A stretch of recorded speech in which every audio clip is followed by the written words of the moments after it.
My name is Marcus. I'm the compiler of a collection of therapy quotes entitled 1001 Windmills of the Mind, a collection of advanced self-help quotes taken from what's often called the psychodynamic or the psychoanalytic perspective, which long ago, as I've said, was referred to by some as philosophical medicine or narrative medicine, in the ongoing spirit to make conscious aspects of ourselves, what happened to us, how we coped with our traumas, what defense mechanisms did we use, how are we afraid to face that painful truth,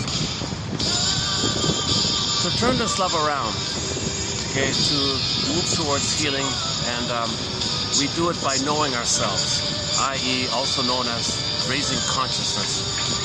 Now that's a very general, vague term. What does that mean, really? Well, we don't really know the trauma. The image is a scarecrow, unthought known. The guy has no brain. That's a symbol that within us something happened, but we can't think it. We can't really perceive it or assimilate or recognize it. Hence, the scarecrow has no brain. But it's known. It's recorded. Now, with trauma, of course, we lose the feelings. We lose love and trust. That's the Tin Man. Now, the loss of the feelings and what caused and the knowledge of the loss of the feelings, it's kind of compartmentalized. In other words, we had feelings, and it's in one place. The Tin Man's in one place, and then the knowledge of the trauma, which we don't even know, is in another place. So we're afraid to even link that. We're afraid to even make that kind of link. Okay, once again, to turn this love around, it's Dorothy. We got to support the Dorothy within. So Dorothy's a part of the system, part of the psyche, something within us that's trying to line things up. It's trying to line up the three characters, okay? Tin Man, Scarecrow, and the Cowardly Lion. Now the Cowardly Lion is a byproduct of the Tin Man and the Scarecrow being like that. We feel disembodied like that. That's also kind of unknown to us. So we feel kind of not really real and alive like the Cowardly Lion. It approximates like the stuffed rabbit, velveteen rabbit, the Cowardly Lion, like that. So we're not really humming, we're not really feeling real and alive, kind of thing. So that's one way to recognize the symptom of relational trauma, interpersonal trauma, developmental trauma, attachment trauma, strain trauma, weaning trauma, prenatal trauma, birth trauma, is that we're not going to feel embodied anymore. I mean, we're not going to feel fully real and alive like the Cowardly Lion. Our trust and love, okay, that's the Tin Man, likewise. And then knowledge of what happened, Scarecrow, soul fragmentation. So Dorothy's a part of nature. Dorothy's a symbol connected to the natural forces that's going on in nature, that when something's wounded, that something or that someone or that person or that organism will try to heal. So we want to cooperate and support Dorothy. Support ourselves. Dorothy's within us. We want to support ourselves. So how do we support ourselves? Well, that's where this comes in, narrative medicine. So for the past 10,000 years, storytellers came on the scene, mythologists, okay, people who told fairy tales, okay, parables, okay, shamans had, fantastical stories. Okay, so we started this effort to make ourselves conscious because we're wounded.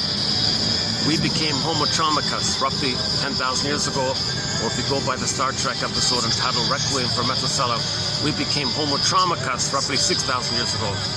And the core, ongoing representation of our traumatic state is the basic fault, now, or abandonment syndrome. Now in Star Trek, they didn't use those terms. In those days, they would just say the eternal love triangle, because the problem with the mother sometimes gets transferred over to the father. Now the father can't do what the mother should have done. So you think there's three people involved. Well, you just transfer the problem with the mother to the father. Hey, father, mother hurt me like this. Now the father can guide and protect and shield you a little bit, teach you and guide you, but the father can't do what the mother should have done. So if you transfer the problem with her onto the father, underneath it, it's still the core to personal psychology trauma, to body psychology trauma, quote-unquote prenatal trauma. So to avoid the confusion of the terminology, we have abandonment syndrome, abandonment complex, abandonment anxiety, called the basic fault. It's a geological metaphor, the basic fault. Okay, the soul, a symbol of our soul, our beingness, Miss Core, our authentic core. She's on the field, Earth opens up, she gets pulled down. Okay, now the earth, you see the chasm. Okay, go to inside out too. You see the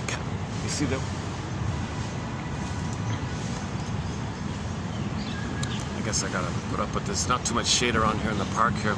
Just some young fellows just beside me there. Where else can I go? Jesus Christ, dude. It's all very sunny around. You know, it's funny. There used to be some shade by my favorite spot at the pyramid, but the shade comes on like late afternoon, so I can't even use that pyramid spot anymore. And I got really lucky yesterday. It was a bit of a fluke. Yesterday I did the video. You see that white building? Where is it? I don't know if it's showing up there. The wider one, not the thinner, taller one. The wider one on the left. Just under the roof, there's sort of like a black horizontal coloring there. That spot is the smokers section, the outdoor balcony smokers section of an indoor kind of venue place, like a special private booking kind of place, maybe like a party or something, a wedding party or something. So by accident, I didn't know this, but by accident, the elevator, usually, now I know, well today I tried to go, the elevator doesn't go up to it before 5 p.m. Yesterday around this time, it was available, so I accidentally walked in and I did a video there. It was really a real treat. I was able to do a video on the top floor, just under the rooftop bar there, and it was nice and peaceful and quiet, private. That was a nice little thing. So I came out here today, took the SkyTrain. Son of a gun, the elevator doesn't go there. What happened? No, the elevator starts at 5. Well, yesterday was a mistake.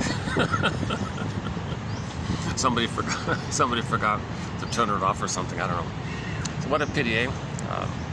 So maybe, yeah, okay, maybe at 5 o'clock. We'll see how it goes. I'll visit the top to show you the view from the top.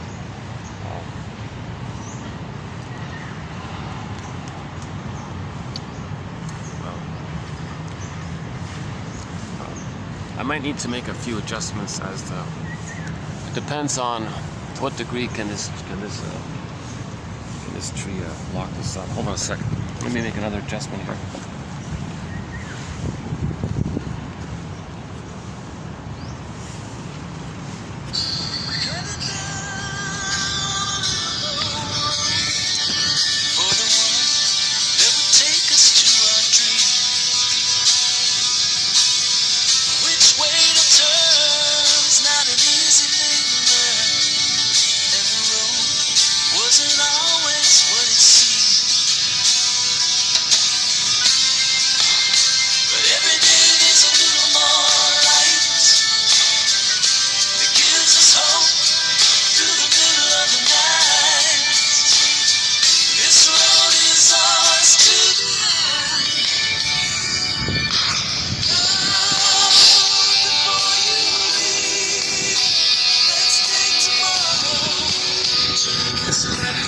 And let's continue to try to turn this love around here.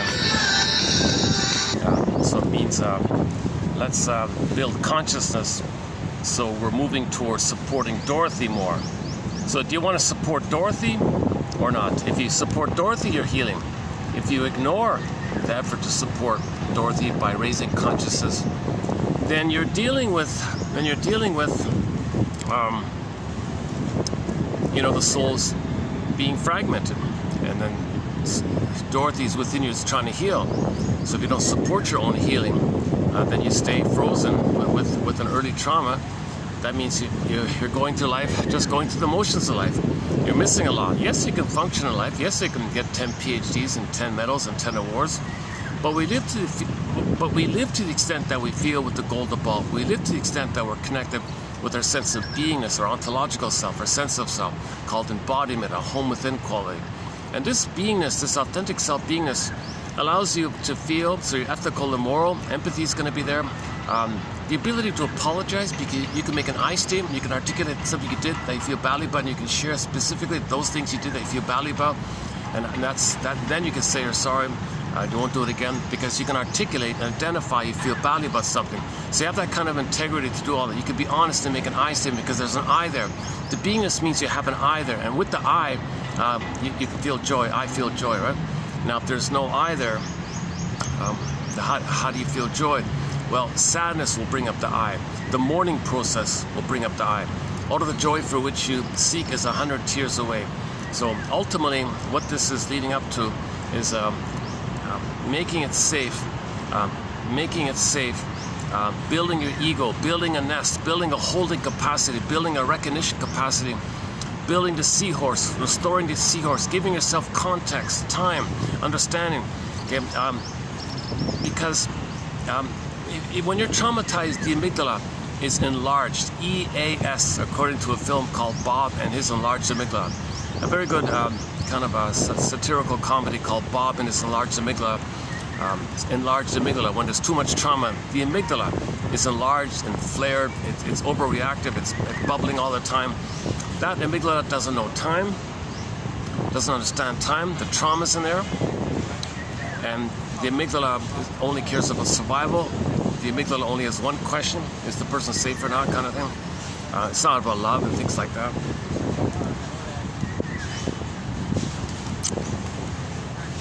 Jesus, there's no, Jesus Christ, where else can I go here?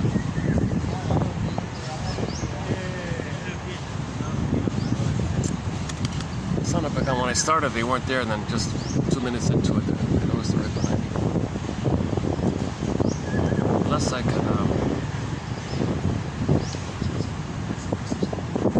either I wait it out or.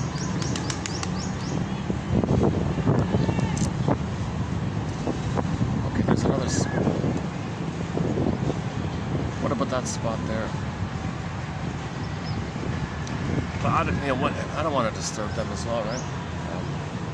They're looking for some kind of peace and quiet in the park too, right?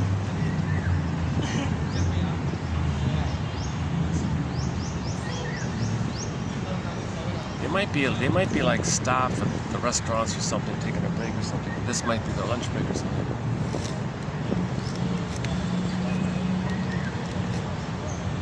What about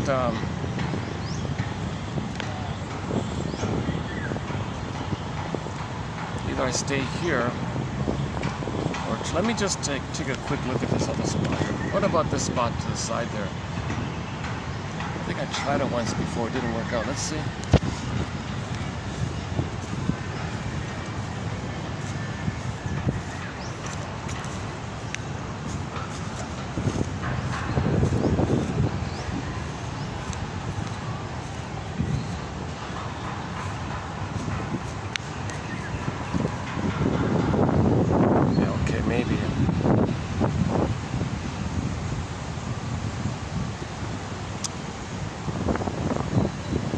Problem is, just behind me there's all the benches. It's gonna fill up pretty soon behind me there.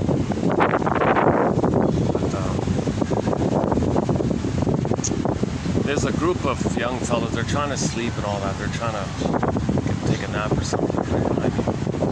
Okay, give me a minute. Give me 2 or 3 minutes to set up here. So that's why I loved it so much to be up at that rooftop place. Yeah, hold on a second.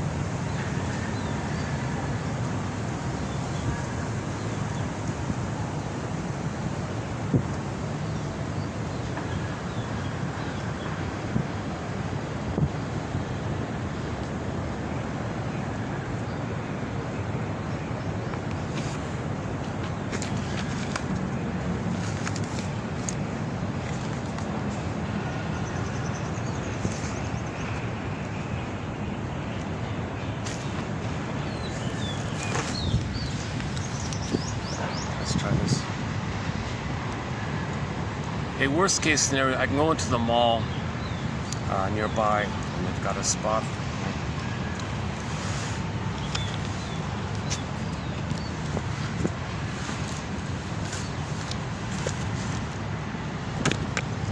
Is that a little better? Is that doable?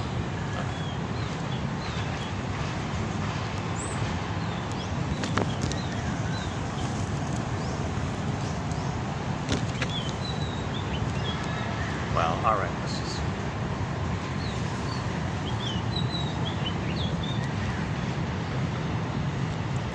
I just posted like a short clip from yesterday's video, the one done yesterday up there, called Supporting Dorothy.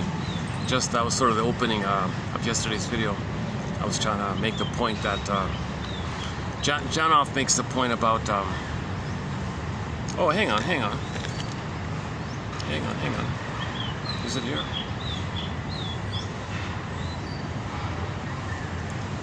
Oh, son of a gun, where is it? Where's that Janoff quote?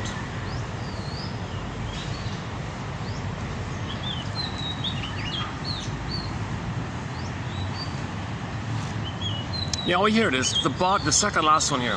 The body, yeah, here's what I was trying to paraphrase Janoff. The body is always trying to heal. Consciousness as agent of healing. Consciousness as agent of healing. So neurosis or dysfunction is not some kind of like specialized local wound, right? Neurosis or your dysfunction involves all of you. It affects all of you. So in the case of being scattered by early pain and using one's energy helter-skelter, unorganized ways, one sees neurotic inefficiency. So you're very inefficient. You got all this potential, all this life force, all this potential to express your beingness, to express your creativity, to love. You got all this potential to be who you're meant to be. And there's a lot of productivity and creativity and love and pleasure and delight, the blue jay of happiness, the bluebird of happiness from within, meaning, path of heart, being an elder, generativity, creativity, there's growth and mutual discoveries and new things. Oh, there's a turtle. I don't know if you can see him. You probably can't see him. There's a turtle in the water here now. If you can see a speck, if you can see a spot in the pond, that's a turtle. He's making his way here by the seams of it. Oh, Jesus Christ. Another gang of young fellow. I see. So this must be, I totally get it. There's a lot of shopping, like malls here, and where do they go? Where do they go for their lunch break? I got a feeling they all hang out here. This is my first time sort of at this side of it all.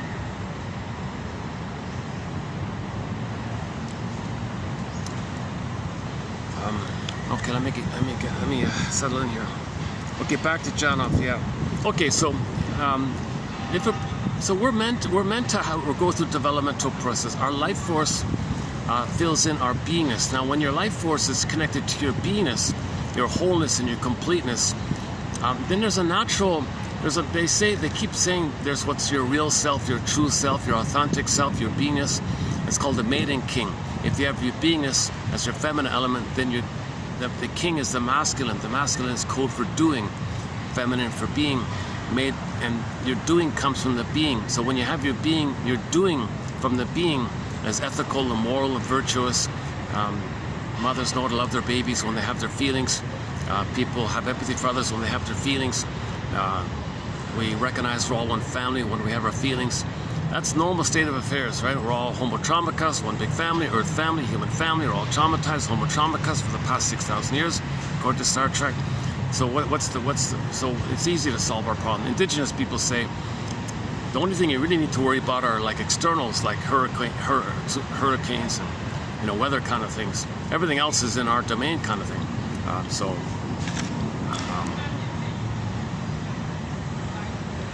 that they had a reasonable attitude like that. So if we know we're traumatized, and if we have a consciousness that we can discuss and explore, be curious, and we maintain the knowledge that we're traumatized, well, let's be curious. Play this song called Wanderlust. Wanderlust by the classic rock band Pavlov's Dog, a song coming out next month by Pavlov's Dog. The lead singer David Surkamp announced it last year in Athens, Greece, when he was just before on one of his concerts there. So Pavlov's Dog is a classic rock band. They were mainly just a one album wonder, but man, oh man, that was a great album, their first album. So they had four or five great songs on there. Late November, great song. Julia, their main big hit. theme from Subway Sue. And someday soon, we'll find out where we're going. Episode. Those are incredible songs. A lot of people like Song Dance. Okay, that's not so bad. That's the one where he sings the super high C's. So that was done in '75. The band kind of fell apart, but he himself kind of kept going, and he's still around even today. So he said he's coming out with a new song called Wanderlust. Okay, he's tired of. I think what he's saying, he didn't say it directly, but maybe we can imagine any person saying that they might be tired of wanderlust. Wander. Where am I going? Wander. Peter Pan. Wandering, escapism. Just wandering. Might sound fun or something, but. Well, now let's grow up, let's mature, let's wonder about ourselves, let's be curious and wonder, let's know ourselves, let's wonder, let's build consciousness, let's wise up kind of stuff, instead of just blindly wandering. Now let's analyze why we were engaged in wanderlust. So that's like the teenager thing. Now let's be the adult thing. So I think that's not a bad little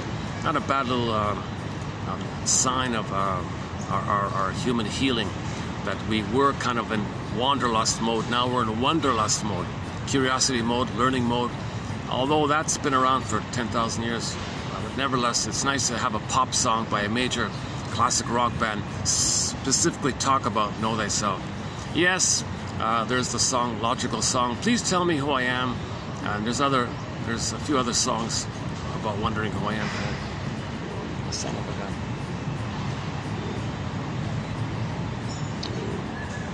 They're playing their TV. Maybe you can't hear it, but the fellow beside me is playing some kind of soap opera on his iPhone or something. It's really hard. It's really hard to do these in the public. In the park, I've struggled a fair bit. But let's see if we can keep going here. Luckily, there's a breeze today, so although it's 35 plus, there is a breeze. That's made all the difference. Speaking. Son of a gun, eh?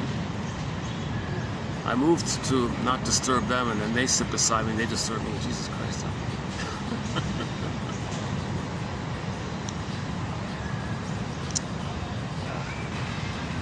That's pretty much it, eh? Okay, let me see if I can blot it out somehow.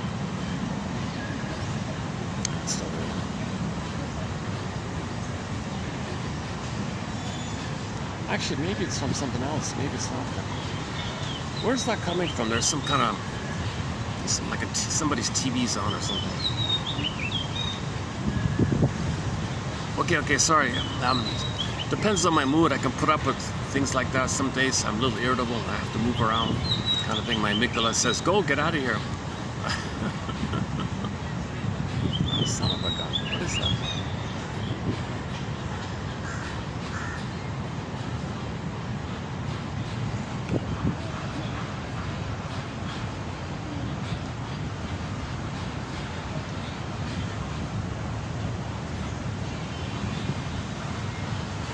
No, it's not. No, the noise is not from the fellows beside me.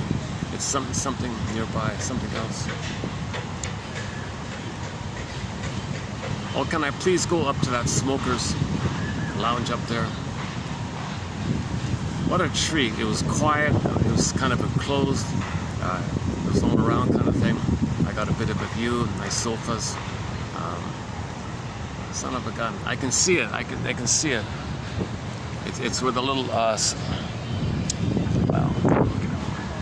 why am I telling you?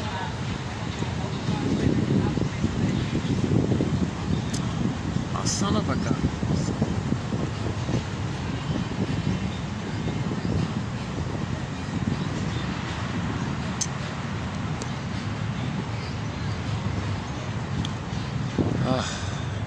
Hang on.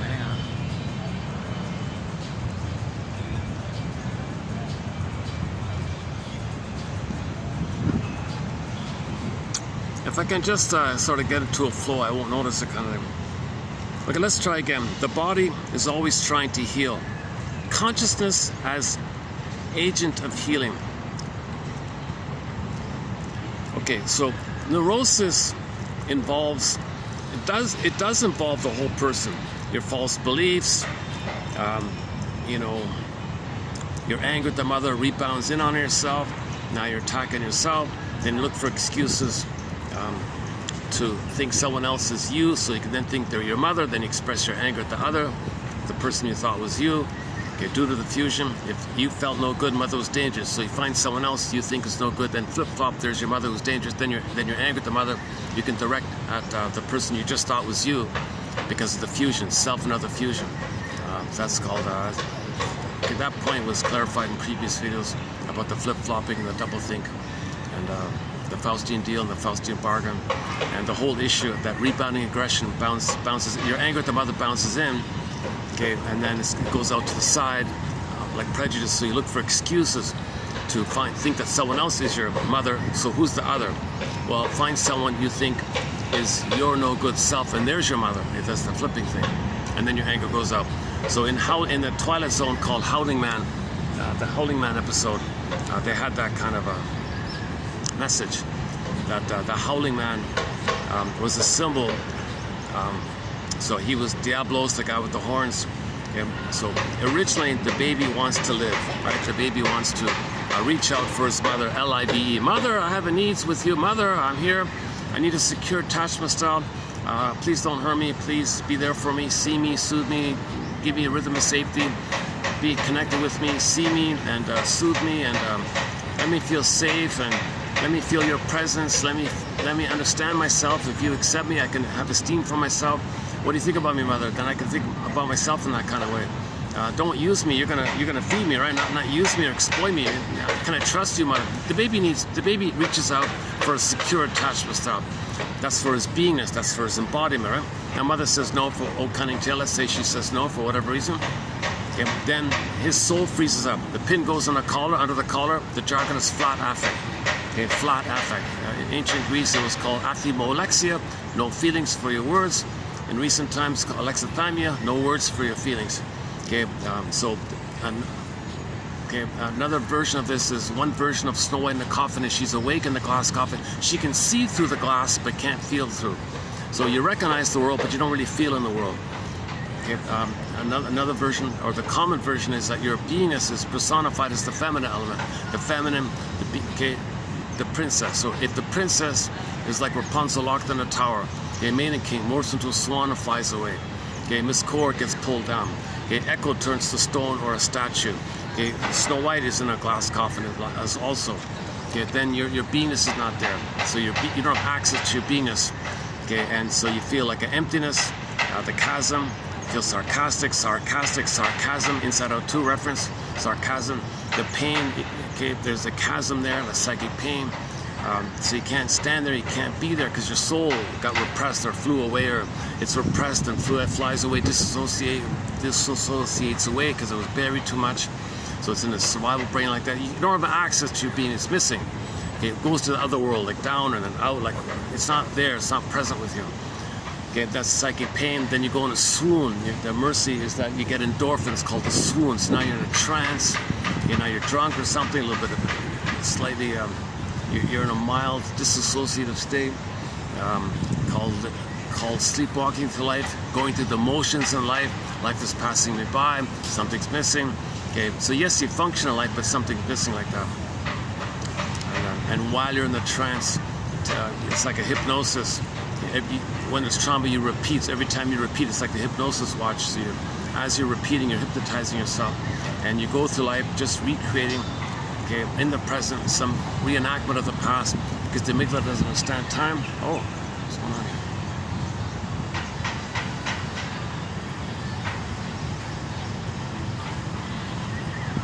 Oh, the guards are doing their rounds here.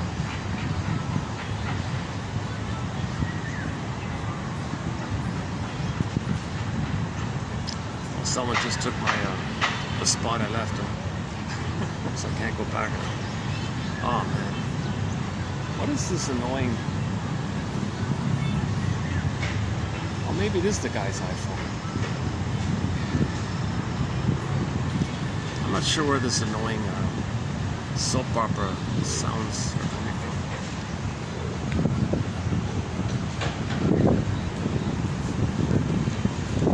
guess I'm not the most energized. I guess my mood today is not the most upbeat. Maybe I'm having a bit of an off day here today. Yeah, I think so. In yesterday's video, I did a preview of today's quotes. So I want to do it proper in this batch here. So it's an interesting, it's something totally new for me. It's part of our thread on psychological interpretation, myths and fairy tales. So we'll get there. So we'll get there in a minute. But let's finish this Janov quote. So why do we need to know ourselves? If we're traumatized and forgot about it, we just go through the motions of life. Some people might say, well, so what? Well, you're missing so much. You're not in the present. You don't enjoy the present. The present is just a dream for you. Yes, you function in the present, and you think pain relief or hedonic treadmill or just distractions or something, or shadow photo. You think that's pleasure, the pseudo aliveness, and then couples argue just to feel some kind of fake aliveness. They argue, they make up arguments just to feel some kind of, so you don't really feel alive, so you got to make up some synthetic aliveness by arguing or quarreling like that. Where do you come from? Where are the guards? Oh geez, the guards are all out in full swing here today. I didn't even notice him, he just walked right by me. Jesus. I noticed something, yeah, I noticed that past, I would say beginning about a week ago, there's been a real kind of a notch up on the security. There's been a lot of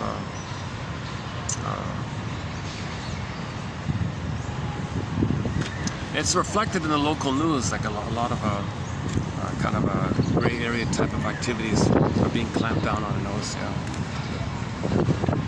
Not so much where I am, but in other areas.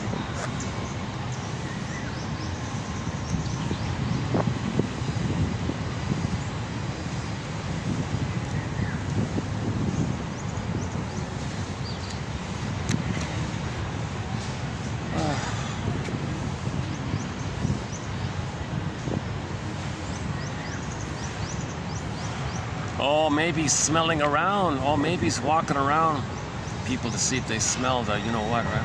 I think you're not allowed to smoke in the park.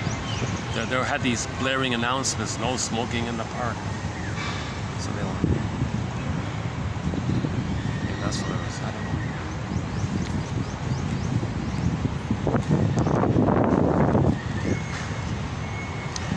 It's actually, we do have some quotes on smoking. To my surprise, I wasn't looking for it. I never planned on it being a thread. I'm not a smoker myself, but we do have a lot of excellent quotes on smoking. Man, oh man, I can spend 2 hours on it. I didn't plan on it, but we've got some really good quotes. Ullman and Paul. Okay, oh man, there's a lot of material about smoking. Oh, Janov talks about smoking, and yeah. So let's pause it there for a minute. Let's go back. Oh, speaking of Janov. Okay, the body's always trying to heal. Innate drive for healing. We're trying to heal. Okay, so part of this effort to make us conscious is that when there's trauma, we repeat. Okay, so that we can make the inference that what we're doing is a recreation, a symbolic recreation, a symbolic reenactment, some kind of recreation of the past trauma which you don't remember. So we repeat. So we can be conscious, say, hey, what am I repeating here? What am I doing here? Where's this coming from? Why am I doing this? That's letting you know something originally happened, but you don't remember. It was traumatic, you don't remember. So you just repeat. It's symbolic repetition. Again, so we don't remember. So Mr. Freud's most famous essay, memory, repeating, working through. We don't remember the trauma. Okay, baby cried for love, mother said no. So basically like that. And sometimes the baby crosses over and identifies as the aggressor. Then in the replay, others as proxies will play them, wanting if they say no to them. Then flip-flop, they're angry with the mother, the one they just shamed who played them. Flip-flop as they say, oh.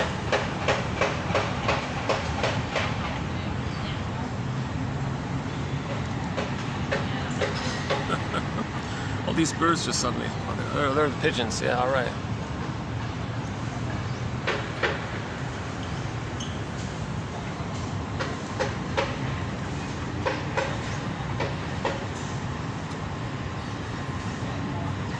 You're not allowed to feed the pigeons here. I didn't know that.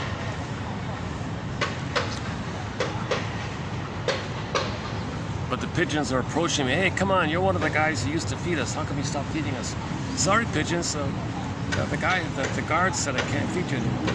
I don't know. I don't know. Yeah, I think that was part of the increased security or something. I normally would feed the pigeons and the stray cats. And one day, click, that one of the guards said, sorry, you can't do that anymore. New rule or something like that, new procedure. And then the speakers were saying no smoking, so yet, and more, and you visibly see more guards around actually as well.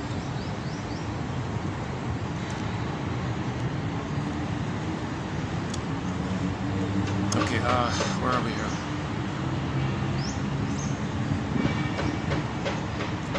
Okay, so it's called the inferring mind. So this amygdala, it can't report to us. There's no vocabulary, there's no language there. The baby has no vocabulary, it's pre-verbal, but the memory's there. So it can't report it to us. So sometimes it's called the non-reporting brain because it can't report to us. So now we blend it in with the idea, well, maybe it can communicate to us by behaviorally being like a puppet master. We replay the thing in the present, some reenactment of the past, and then now the non-reporting brain, now we change the name and we call it the inferring mind or brain. So we got to make the inference. So now this unconscious side of us is saying to the conscious us, hey you, hey conscious you, hello unconscious me, hello non-reporting brain, hello inferring mind, how are you today? Well look, trauma took place here and we don't have vocabulary. We need you conscious, we need the conscious you to put vocabulary, to make it conscious, to bring it to the light of awareness, so we can build a seahorse and have context and time and story, narrative medicine, so we can have time. If you don't understand time, my friend, then you're bubbling in the state of timelessness. Please understand time. Please appreciate time. Please recognize time. Please have context. Your mother was impaired. You had needs. She failed you. Okay? The amygdala doesn't know time. Could you please build some time so then we can let the past go and release you and release your life force for the present. So please make the inference. We're going to communicate what happened to you by getting you to reenact it in the present. You might play the mother and you might find others to play you. You'll see others as you and you'll shame them the way your mother shamed you. Please make the inference that your negativity towards others, if that's for you to know that your mother was negative towards you. Or sometimes we might make you play yourself and you coax others to reject you. That's for you to know, for you to make the inference that you needed mother's support and she rejected you. So you expect others to help you and they reject you. You do it again and again and again. You self-sabotage your happiness, you self-sabotage your chance for happiness. You don't accept good things because you're still at that place where mother failed you and you're in pain. So you recreate it in pain, recreate it in pain. So please make the inference. You're going to do this again and again and again. Please make the inference. Please make the inference. Please wonder about it, like what am I doing kind of thing.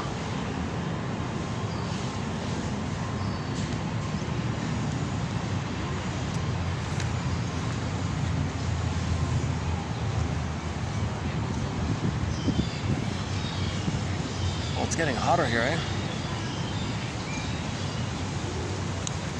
Oh, son of a gun.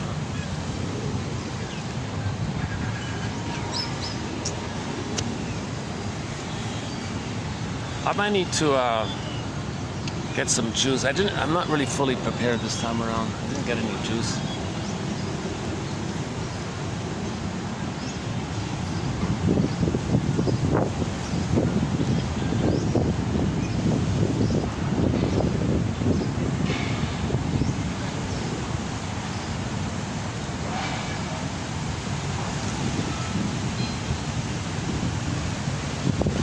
We do got the breeze.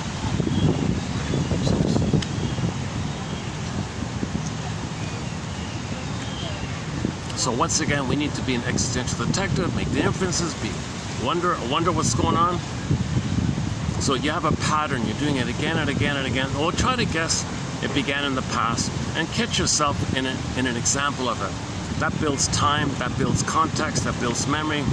That allows you to identify the past as the past, capture the past, give it a time and a place. That's called laying the ghost to rest. Because you can identify the past. That means you can admit the past. That means you know the truth about the past. Now you have reality about the past.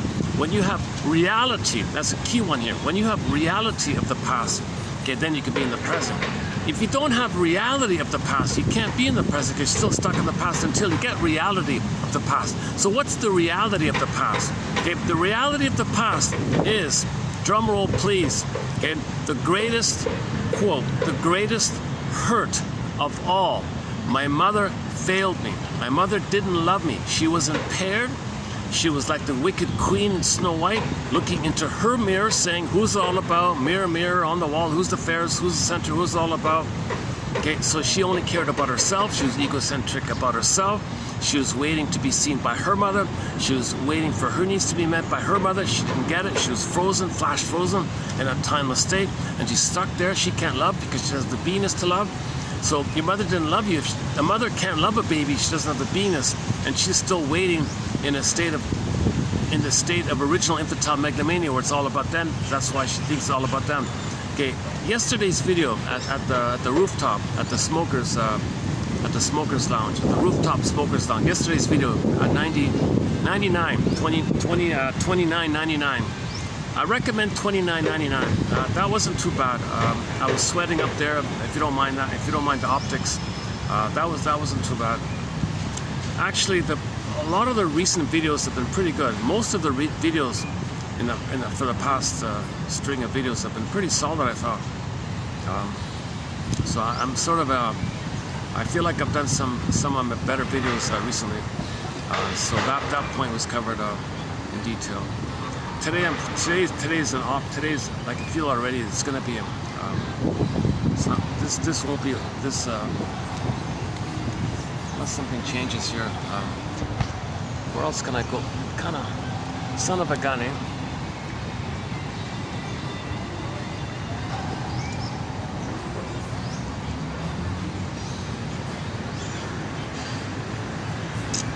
Son of a gun. I was really looking forward to going back to that place where I was yesterday. I thought that might have been, this would have been awesome. That would have been awesome. It was an ideal, it's like being in a penthouse. It was kind of like being in a penthouse balcony or something, and you're all alone like that. That was kind of nice, yeah. Son of a gun. I keep seeing it there.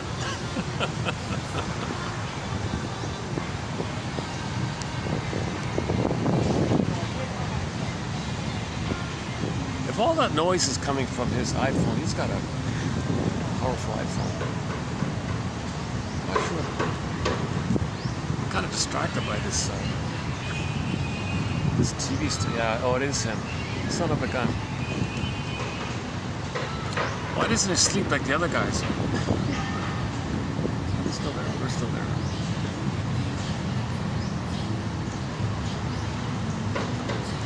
Just kidding. All right.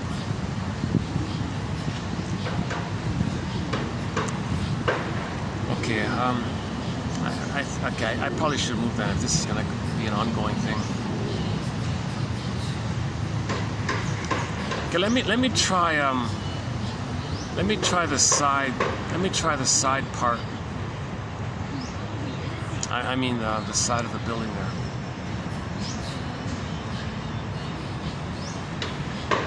Oh, then you got the speakers. You got the building speakers. Is that what this is? What the hell?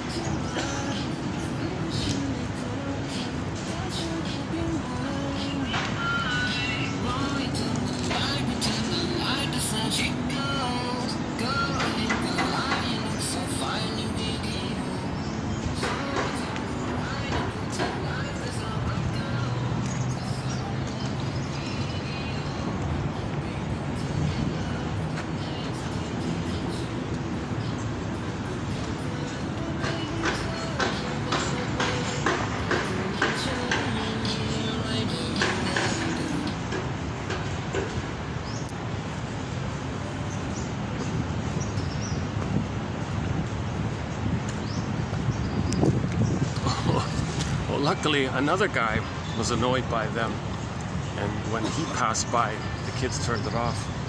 Good luck there. So I was looking And another guy who was annoyed decided to look as well. And when they saw the other guy, they turned it off.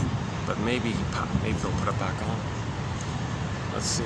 Yeah, what it was the kids, they have an external speaker, like a foot-long, like a full speaker. And it's not their phone. It's an external speaker the size of a shoebox, plugged into their iPhone kind of thing. That's where that comes from. Now, luckily, I wasn't the only one annoyed. Luckily, some other guy was annoyed. They weren't afraid of me. They were afraid of the other guy, it seems. Yeah, it's back on, but at a lower volume. All right. Okay, let's see if I can settle in here.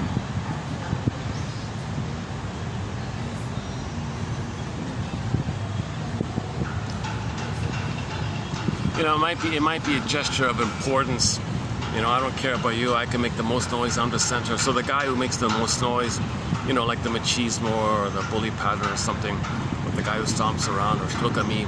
It's sort of like, it's a bit like that. Look at me. I'm the center. I'm the most important. Draw your attention to me. You don't respect me. You're going to ignore me. And I'm going to force you to look at me.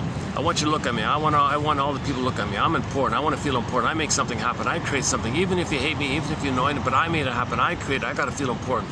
So when people do stuff like this, okay, it's to salvage a crumb that they make something happen. Otherwise, they don't want to be ignored, so they'd be annoying. Then at least they created the rejection. Mother rejected them, so they make the Faustian deal. Well, all right, I'll coax others to reject me, but I'll do it. I'll be the creator of it, because babies think they create things. And they don't want to. The child can't be robbed of that. There's nothing left of him. He's got to feel. That's called the Faustian deal, to salvage a crumb, to salvage a remnant, that they make things happen. Because all babies think they create everything. They're kings and gods, they're magicians, they make everything, they create everything, they're center stage, they're gods, they make everything happen. Unconditional, hallucinatory omnipotence, magical thinking, have a thought, poof, there it is. They think they make it happen. So baby's uterus, he needs something, there it is, poof, there it is. He needs milk, there it is. He needs whatever he needs. Same with the nursing. He's uncomfortable, mother gets it, mother makes the adjustment, poof, he makes it happen. He doesn't understand that the mother is separate. Okay, the baby's in a state of merging, fusion, undifferentiation, participation, mystique, unio, mystica, one with the big mystery, and the whole system is him. So when he gets his needs met, he thinks he autocratically does it himself in his solipsistic king-like bubble, that he makes it happen. So he's a magician. He wants something, poof, there it is. Yeah, that's one of the messages of the film Forbidden Planet. Mr. Morbius is on a planet, okay, this alien planet. And then when he had a thought, poof, there it was. So when he was angry, poof, there was a monster there. Okay, monsters of the id monsters. Okay, so we talked about Forbidden Planet a fair bit already, so I won't do it again. If you want a full discussion on Forbidden Planet, skim through the past few videos, you'll find it. I don't have a separate video on it, but okay, just in fairness, so there's in 1956. A science fiction film came out called Forbidden Planet, and it was sort of about it was an analytic, psychoanalytic kind of film. It was a metaphor for the unconscious. So the fantasy was, the sci-fi fantasy was, up in the sky there's some planet, but this planet was mechanical. It was made by some super alien people called the Krell people. These Krell people were millions and millions of years ahead of humans. So they were able to make this planet as some kind of toy or something, I don't know, whereby if you're on it and you have a thought, poof, there it is. So if you want something, just think it and the planet would make it. Okay, that's what we're talking about. The baby thinks something, poof, there it is. It means that. So anyways, Mr. Morbius was on the planet trying to figure this out. So it ended up that the planet formed a connection to his unconscious, or the planet became an extension of his unconscious. So if Mr. Morbius in his unconscious was angry, poof, on the planet there'd be a Tasmanian devil representing his rage at his mother. So if something triggered Morbius, poof, there'd be a Tasmanian devil. Okay, like that. Now, he didn't know, nobody knew where these Tasmanian devil-like creatures on the planet came from. So everyone was kind of confused. It didn't seem like they came from some other place. So where'd they come from? Nobody got it. Now, Morbius understood that if he had a conscious thought, poof, there it was. He didn't know that applied to his unconscious. So in the conclusion, yes, the answer was monsters of the id.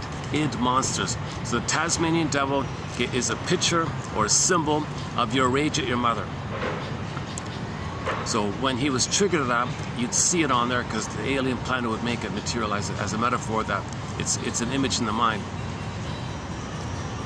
So monsters of the id monsters. So the teaching, the second main teaching point is that these are within.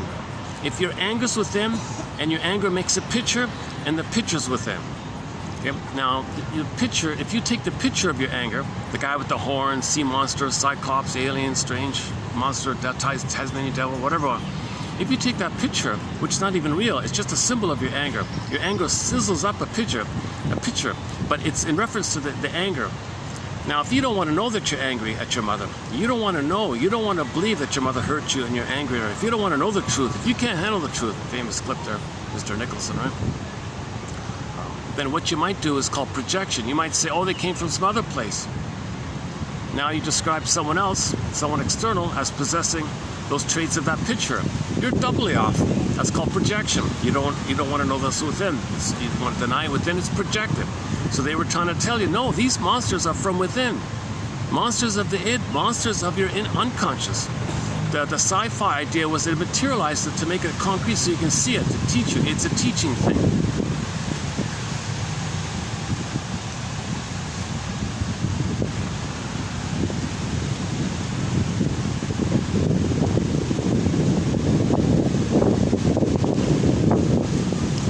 It's too windy, you don't really hear it muffles too much, right? Jesus.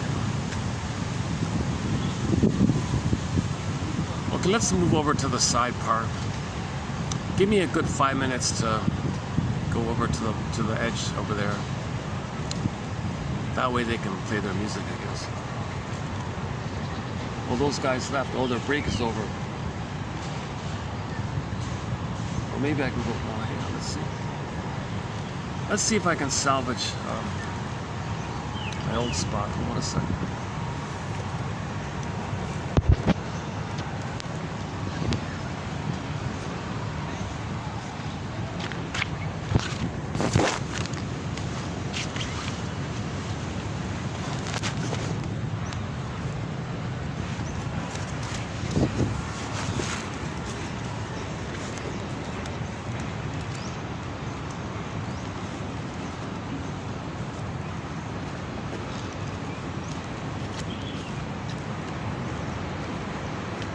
Oh no, they're still there. Oh, son of a gun.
One of the cats. Hey, cat.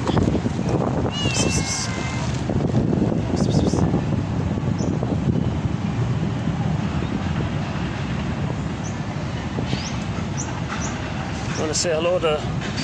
You want to say hello to the people down there?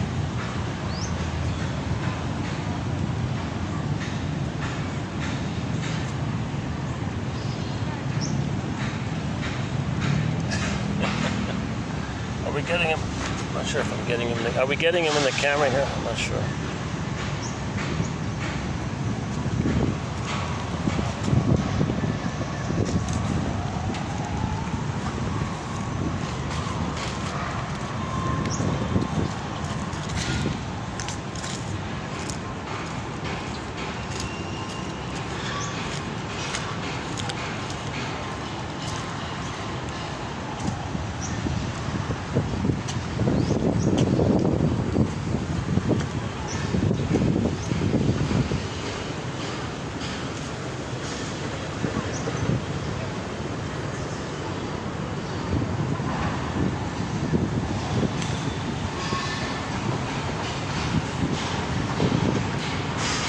1956 film entitled Forbidden Planet. It's considered a cult classic kind of thing, and it teaches you 2 points. That the child thinks he materializes things, that he made it, he's a magician like that. And number 2, it's within. That the picture of your age is a monster and it's within.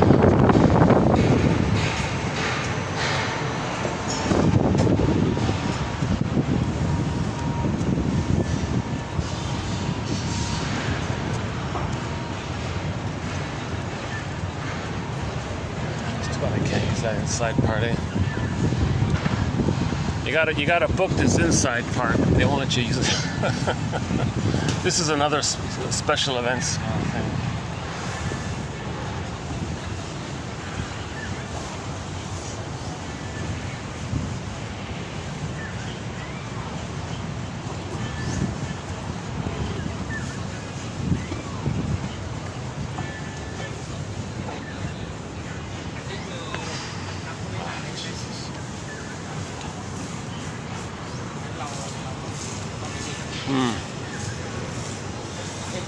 Son of a gun.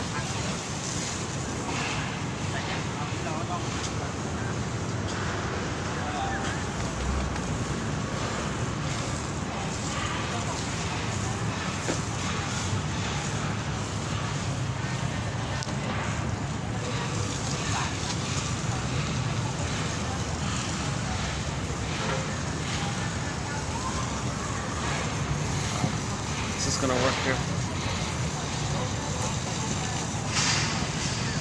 The problem with this spot is you got the speakers, the advertising, the announcements, and then the kids part there. And then the follow-up, the important follow-up to Forbidden Planet is a tribute episode by the Star Trek people called Requiem for Methuselah, 1966 episode by the original series with Spock and all that.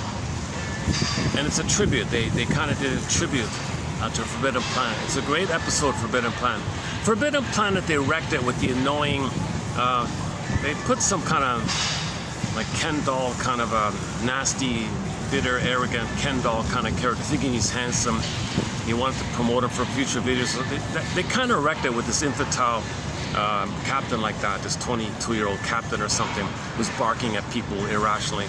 It was kind of annoying that way, but I think they were trying to promote him. He looks like a handsome guy. They think he's handsome or something, a Ken doll. It crashed. I think that sabotaged it.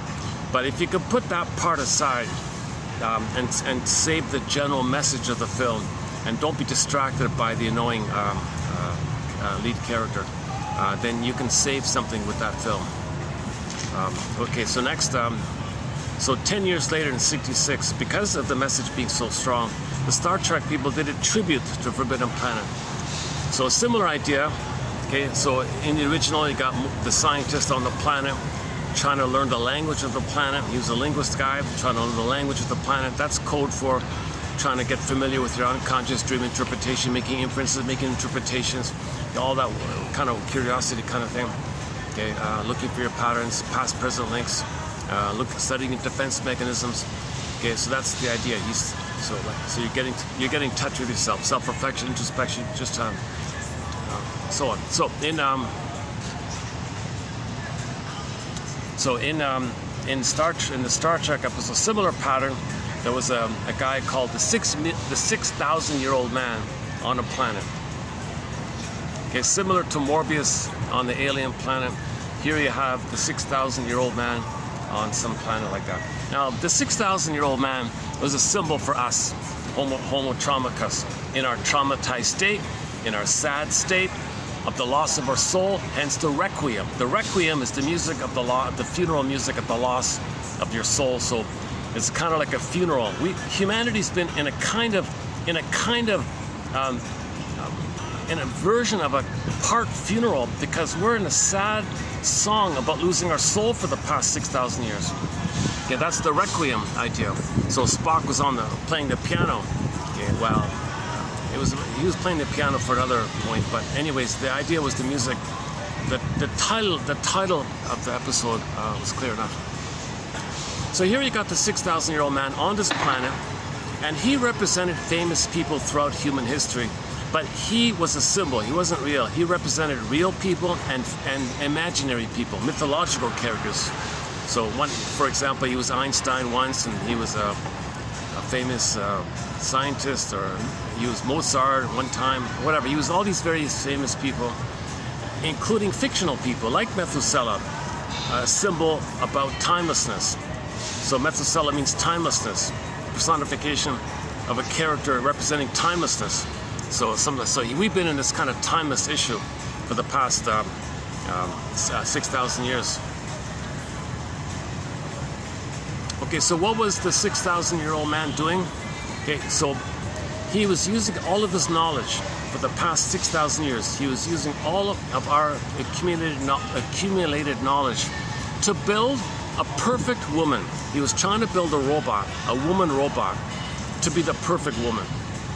Okay, so he wanted a robot woman to read his mind and meet his needs even before he himself knows what he needs and feels. He wants that symbiosis. He was missing the blissful paradise with his mother. He was missing the blissful time with the mother, the Garden of Eden, the Shambhala. He was trying to get that back, because we lost it 6,000 years ago, and with the past 6,000 years, we've been playing the sad song of the loss of it, and we've been trying to get it back. So Mr. Morbius was building this perfect robot woman. He called it the perfect woman, the perfect wife, the perfect mother, and he wanted this woman to, whatever he needed, she would understand and respond accordingly. If she would know if he wanted to play, she would play with him. And it's 24/7, constant attunement, constant entrainment, constant. If you want space, you give him space. If you want to play, whatever he wanted. He never got that. Babies are not getting that blissful extended Garden of Eden for the first 4 to 5 months. Babies are being ripped away at birth, and they're losing it in the birth trauma, with the corner placenta being removed, and that'll do it right there. Or the weaning trauma will do it. The birth trauma, prenatal trauma, weaning trauma, that'll do it. So most people have some kind of early on trauma, and so the symbol of it was the 6,000-year-old man trying and striving and striving and trying and trying, and for the past 6,000 years, he's been trying to create the perfect woman. Now it's a robot and all that, so it's not human, so something's missing, right? He's kind of like Tantalus, something's missing, reaching is missing, reaching is missing. So we could borrow the Tantalus, today's topic, Tantalus, that the 6,000-year-old man wanted a human love from a woman. So he tried to make a robot. It's like Tantalus reaching for the cherries, but the wind would blow the branches, and he couldn't reach it. Tantalus in hell wanted to drink water, but the water would go down. So he was always tantalized, hence the word tantalize comes from this character, Tantalus. So Tantalus is a mythological character that's symbolic of weaning trauma, because the baby wanted a mother's sweetness, she weaned it away. Okay, the cherry, the nipple was pulled away, looks for the cherry or the apple, pulled away, the spear with the mother, and the water part might be reference to it's a uterine trauma, so he can't walk or move, go anywhere. He's stuck in the water like that. So the baby's in the water world. He's in the amniotic sac. He can't move, kind of thing.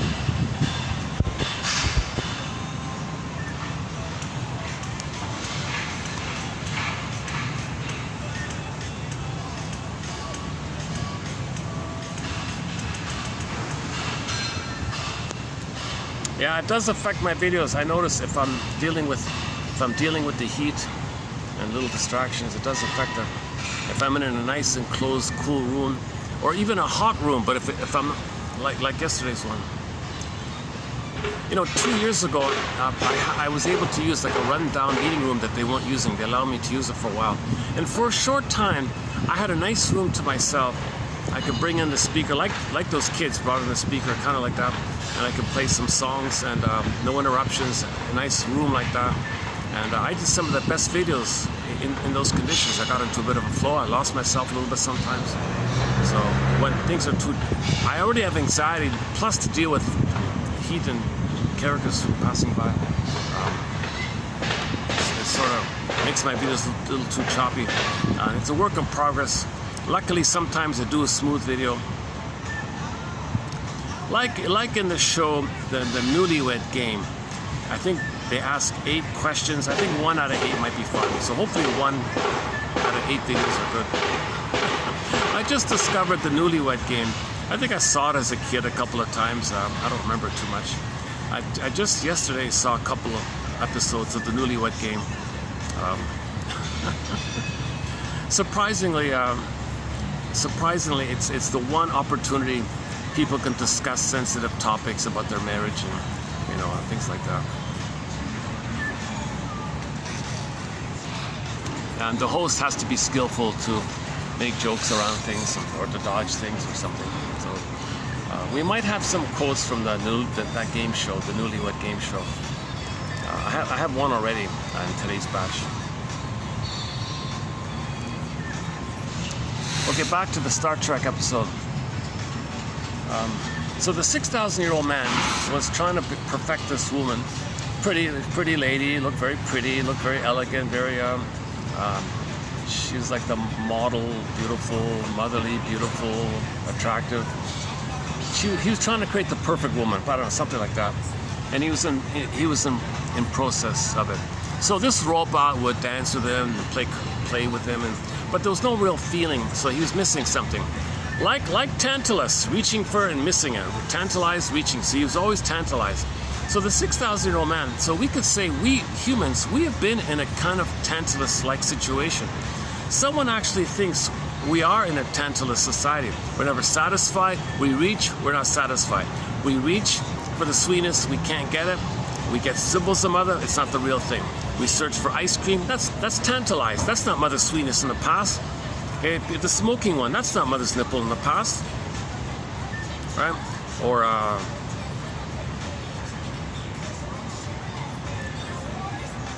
winnings from a slot machine, that's not winnings from your mother in the past.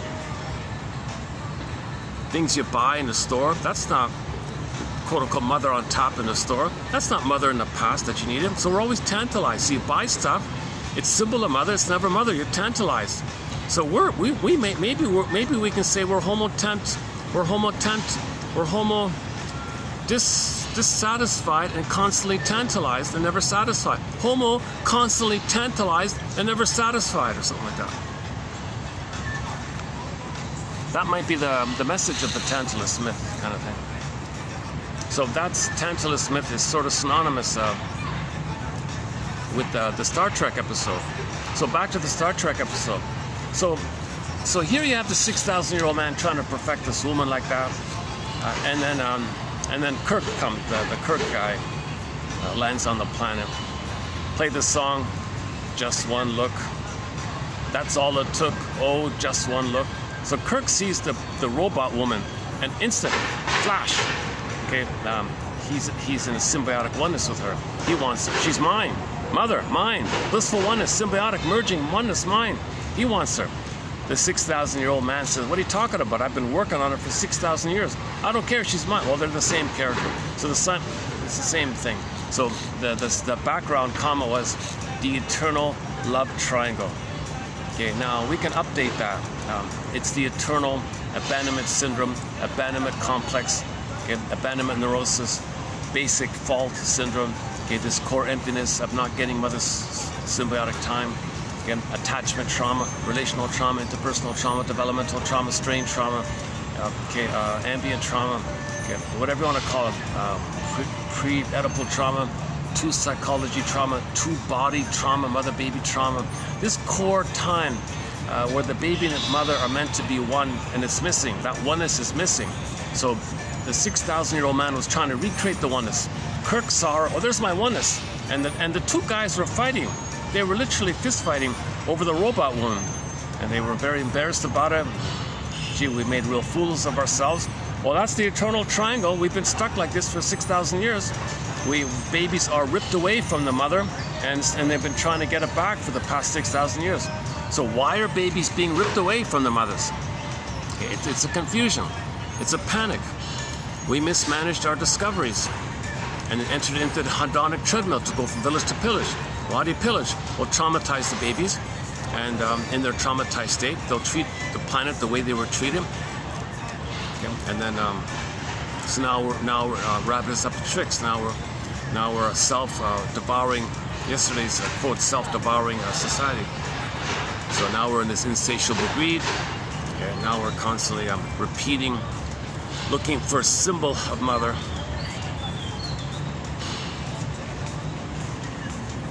But it never fills in for the real mother. Oops.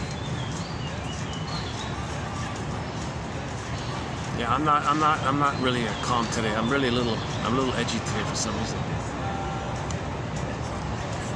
It's funny. Yeah, I'm not prepared. I didn't bring any juice today. I tried to wing it today with no juice.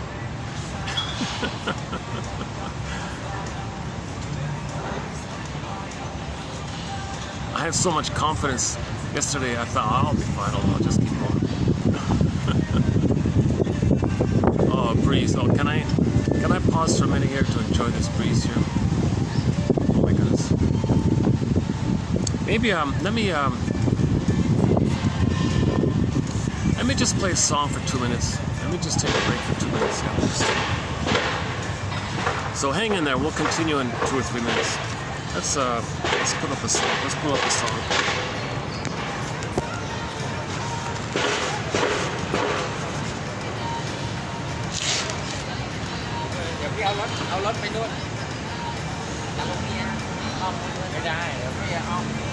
What about Truly by Delirium?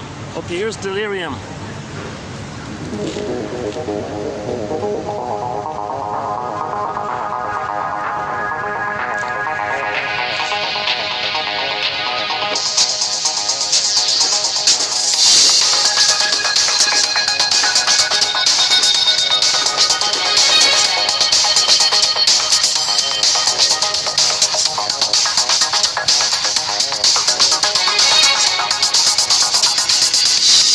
I know good things.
Okay, let's finish up the Star Trek episode.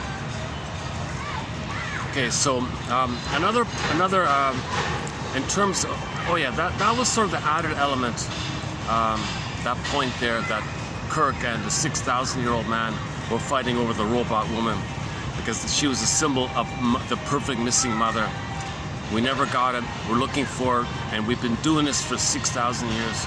And so we're like Tantalus, we're always tantalized, where's mother? We never got it. Can some robot a mother? Cannot do it, we're tantalized. We're always tantalized, hence the story of Tantalus. So we'll get to those quotes. Another point, that the tribute part was clearly seen when the 6,000-year-old man was angry at Kirk. Okay, he had a monster of the id. Okay, it was this robot monster attacking Kirk. Now, he also, like Morbius, didn't know that this robot monster, this Tasmanian devil robot monster attacking Kirk, came from his unconscious anger at him for trying to take away his mother, kind of thing.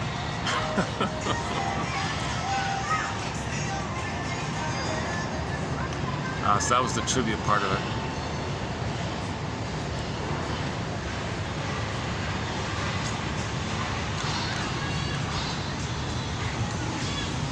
Okay, so this Tantalus, yeah, okay. Yeah, why don't we jump into the Tantalus one?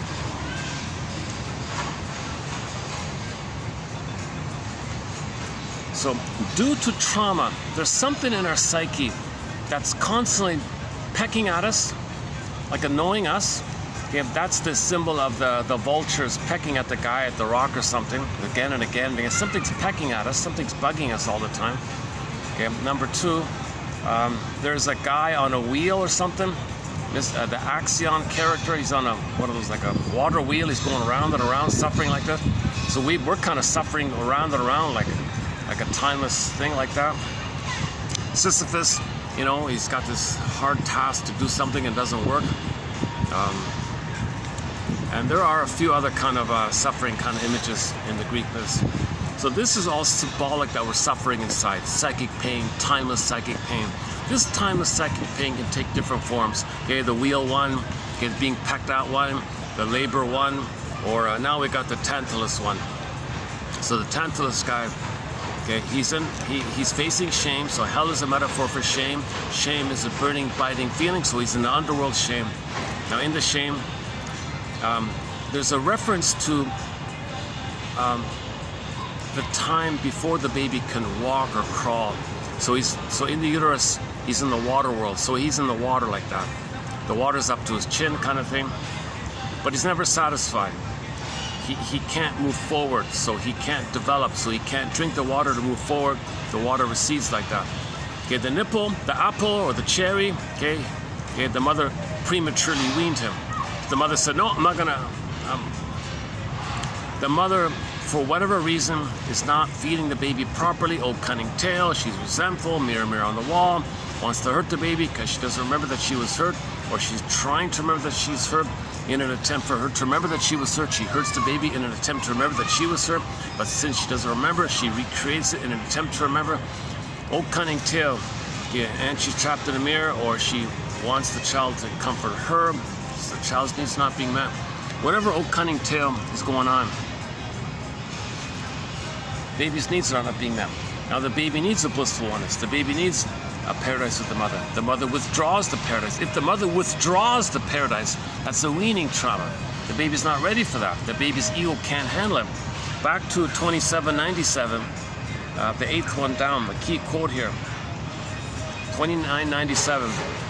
The weaning trauma is, broadly speaking, a consequence of the ego's inability to deal with the stress created by the recognition that the self and the source of primary security are separate entities. The child's not ready for this situation. Mother's separate, I'm separate. The baby needs a oneness to continue for a while. Mother deprives him of that. He flash froze him. He's stuck there. So he's frozen with a sense of self, a construct of himself. He's still a king. And the breast is the thing the baby owns, a possession. That's in his template. That's in his psychic template. That's his model, internal working model. So that leads to narcissism. So he goes through life thinking he's the center, it's all about him, and everything is symbolic breast that should serve him. So he's never satisfied, he's never loved. So that's the idea that he's tantalized. In the weaning trauma, he was tantalized. Mother, are you gonna nurse me? Whoop, no, he was tantalized, rejection. Okay, so in the image, he reaches for the cherries, the apples, the wind blows it away, he's tantalized, rejection, tantalized, rejection. And again and again and again, it's going on infinitely, it's going on timelessly, like the Axion wheel, or like the Sisyphus looping thing, or like the guy being pecked at by the, I forgot who's being pecked at. Some guy's being pecked at by the birds or something, I don't know. Now the Tantalus guy, so the image is he's in the underworld, he's in the water, he can't drink water. Tantalized, I need water? No. Okay, oh, there's the fruit? No. So we are a little bit like this. We're somehow grasping but not satisfied. Grasping and not satisfied. So we're plundering the planet for a quick buck, not satisfied. We're greedy, it's empty, not satisfied. Yeah, or we're envious and we're greedy, or we're envious and we're greedy, ennui, destructive, envy, or greedy, and we're not satisfied. So we're just in a constant self-devouring like quality like this. So the self-devouring quality, yeah, wrapped us up to tricks, Joy Harjo. We're doing it again and again and again. And so the theory is that's in our mind, and then the outer behavior is a reflection of what's in our mind.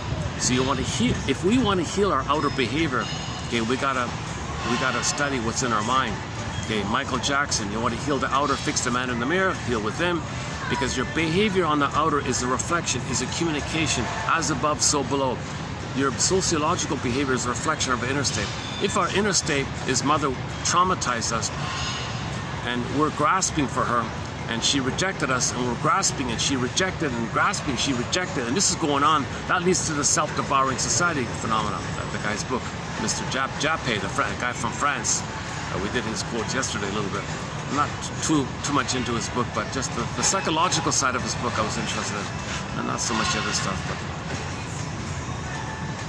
But he's philosopher. He summarizes all these old philosopher guys. Oh, give me a break. But he did include a little bit of psychology about the narcissist.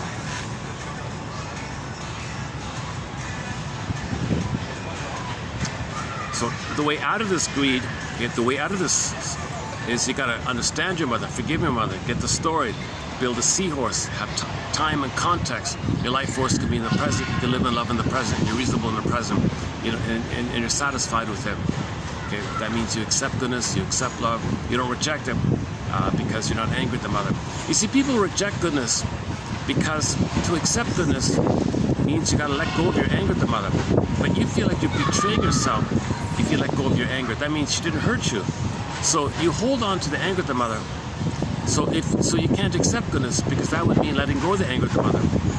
So there's a huge issue where the only way to accept goodness is you gotta do the mourning process. You gotta admit your mother hurt you, and you gotta admit that you're angry at her, and get the story and feel that you're angry at her. So that's talking cure therapy. Tell the story, tell the truth. Just as you're telling your story, memories come up. Tell your story, memories come up. Oh my God, realization, now you feel safe.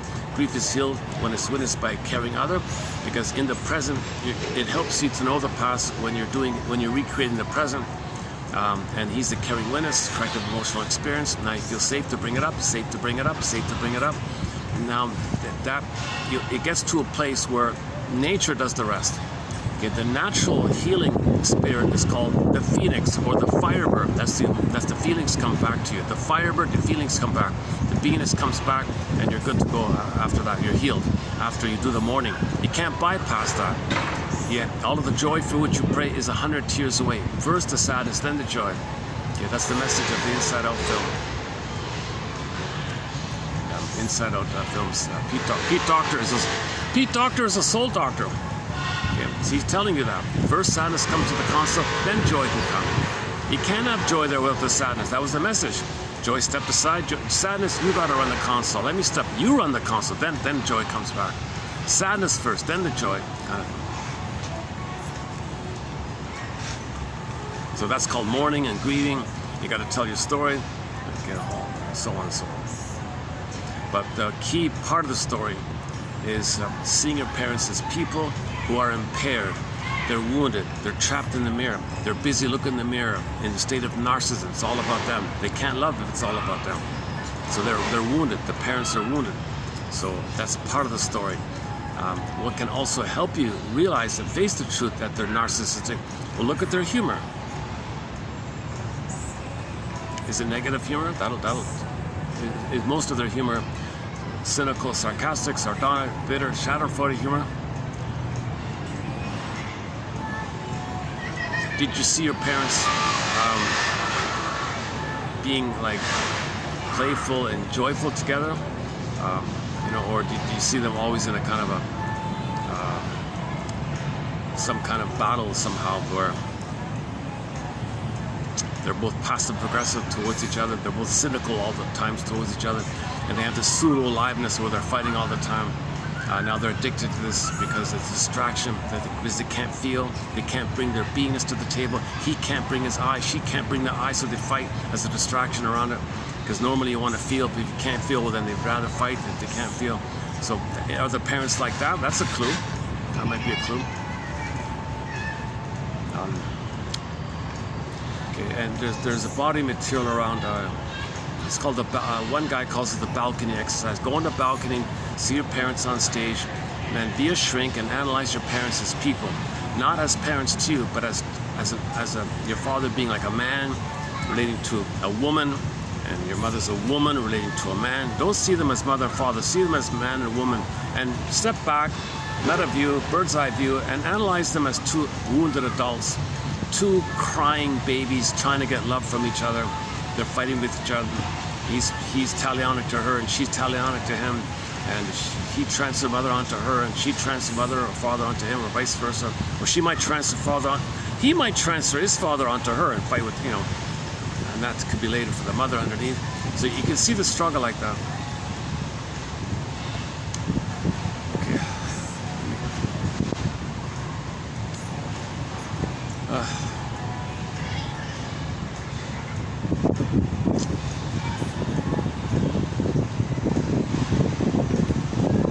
I made a mistake today. I was in such a rush to get out here, to get to the nice venue.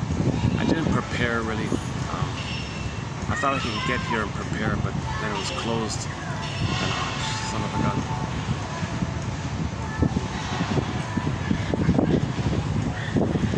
Maybe I can hit the pause button, get some juice, and then come back a little more refreshed. I didn't bring any fluid. I didn't bring any water or juice or anything. Jesus, just brought some chocolate.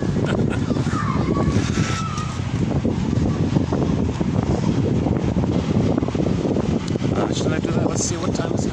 Maybe I can, yeah, it's only 3. I could do it. Yeah, I could take a 10-minute break. Maybe I get the. I don't usually hit the pause button. Maybe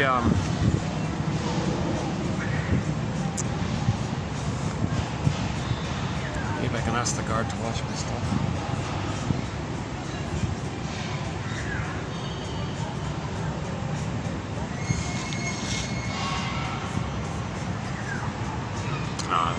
That's not their job, right? I can't do that.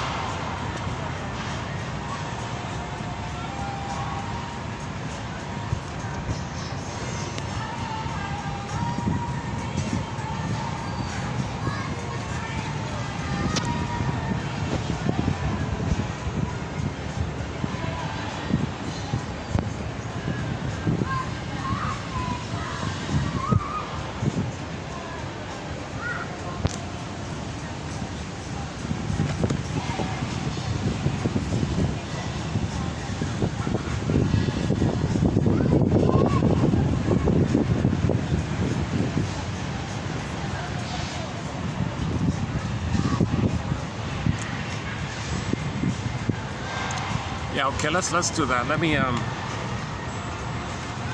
hit the pause button, and I'll see in about 10 minutes. Let's do that then. So let me finish the John off quote. Hang on. The body is always the person is always trying to heal. Consciousness as agent of healing. Dysfunction involves the whole system, the whole person. And now your energy is helter-skelter, unorganized, scattered, doing dysfunctional things, being wasted, inefficient like that, reactivity like that. But if you're more conscious and you get more your story, then things line up. There's an innate realignment. Things are more balanced or something, energetically speaking.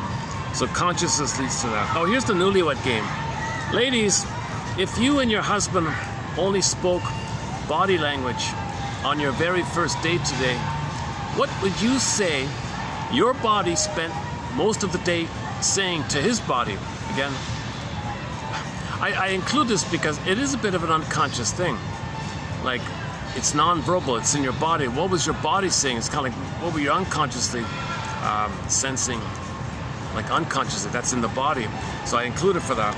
Ladies, if you and your husband only spoke body language on your very first date together, what would you say your body spent most of the day saying to his body? So the question was for the ladies, and the men had to guess what the wife would say. So the man would want to say face, oh, be careful, take your time. But the women said, come on, move things along.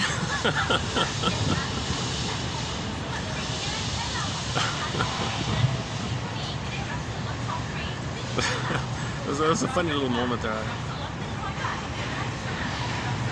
That's from the revised one called the new newlywed game, the new one.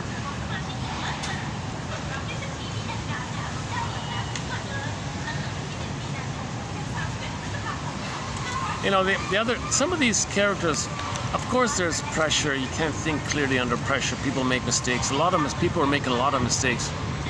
But sometimes people couldn't understand the metaphor of the question. Like the question would be like a very simple metaphor. People were kind of confused, and he'd answered, what do you mean? He'd answer something that didn't reflect his answer. Like people were just guessing kind of. It seemed like people did have a hard time. At least the few sample I saw was understanding the playful metaphor of the question. You know, like.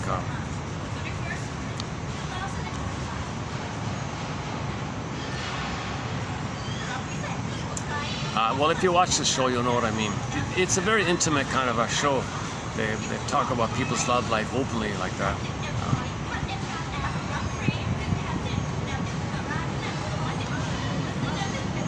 So some people were really embarrassed. Some people kind of embarrassed. They always handled it, but clearly they were embarrassed by misunderstanding the question or not, you know. Could you please repeat that all the time?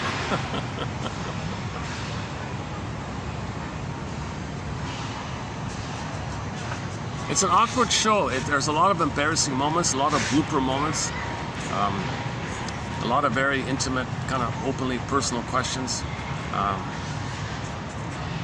The host had to try to be humorous around it. I just discovered it yesterday, I just found it yesterday. And already I thought I found one quote. Ladies, if you and your husband only spoke body language on your very first date together, what would you say your body spent most of the day saying to his body? And the women would say things like, come on, let's move things along, darling. I'm attracted to you. You can go forward. You can go forward. You can kiss me. You know, you can take it. Why are you so cautious or something? So the women would say that their body was saying, come on, let's get going. I mean, don't be too shy or something. I like you or something. So all the women would say things like that, generally speaking. But when the men try to answer what they believed their wives would answer, they would tend to say things like, "Well, take it slowly, be cautious, or watch out," or things like that. And all the women say, "Come on, come on."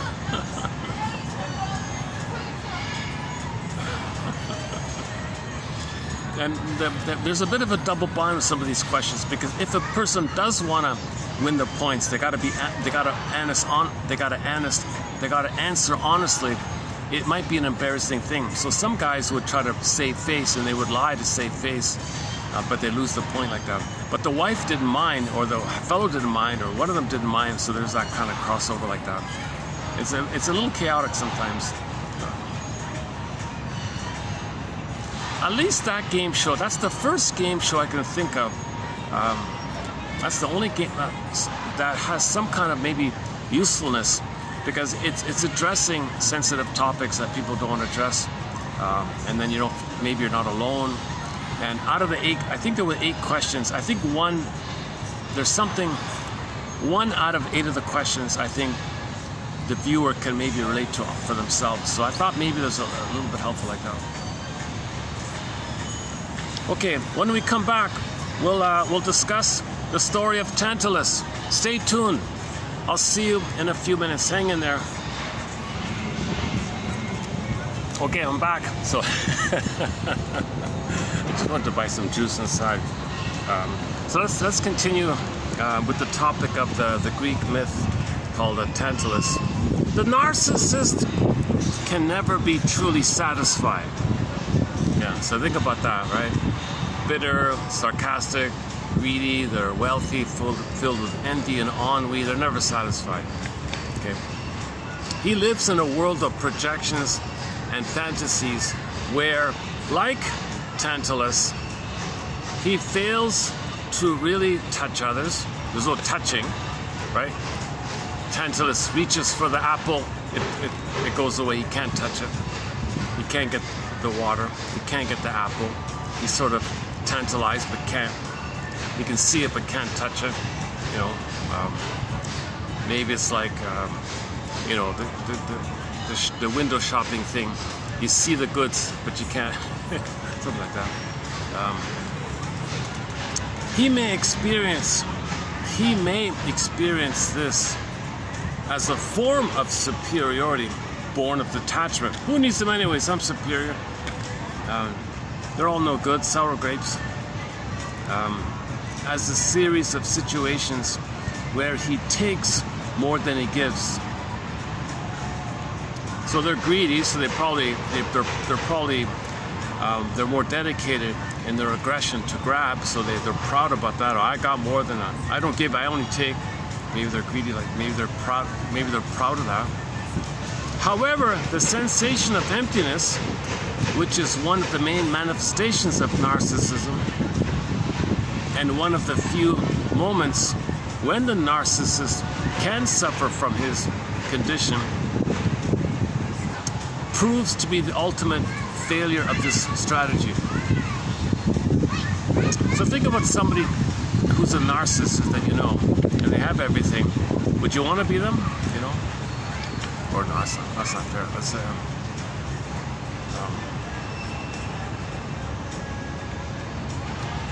so in their revenge-like fantasies, yeah, I'm getting him. I never got, now I got. I feel proud. But symbolic mother never translates to real mother, so they still feel empty. So they may just interpret their greed as a neurotic pride, because they're greedy and they're rejecting, they're failing themselves, they're repeating the emptiness. They repeat the emptiness, so they're proud like that. So they repeat their own emptiness, but they do it, so there's a pride like that. The Greeks used the proverb. In ancient Greece, there was a proverb which translates into English as Tantalus punishment. And he had the original Greek writing for it there. The Greeks used the proverb Tantalus punishment in reference to those who have good things but are not permitted to enjoy them. So there's ennui, right? Ennui, they have everything but they don't enjoy nothing. But they enjoy nothing. That's the ennui one, right? His name and punishment are also the source of the word tantalize, meaning to torment with the sight of something desired but out of reach. Or teased by arousing expectations that are repeatedly disappointed. So the narcissist is never satisfied. No matter what he gets, he's never satisfied, because nothing can be the perfect oneness that the 6,000-year-old man was trying to create in Star Trek. Nothing can be that. No woman in the present can be the breast that we needed back in the nursery time.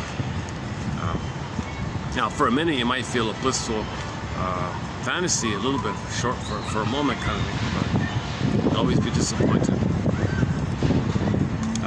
There's a mountain on Oahu named for the Greek myth of Tantalus, for whom satisfaction was always just out of reach.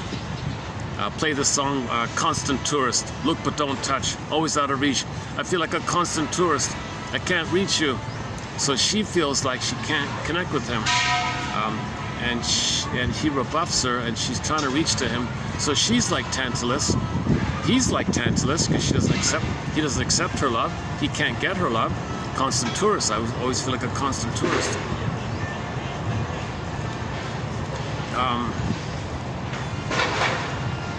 There's a medal named after Tantalus called Tantalum. For example, the 42mm timepiece is encased in tantalum, a rare blue-green corrosion-resistant metal named after Tantalus of Greek mythology. I saw it on YouTube. I saw it when I looked it up. They were selling jewelry made out of this metal, tantalum. You can even buy wedding bands made out of it. It doesn't look that great, but there was some in the sentence examples. One sentence was like used in a sentence.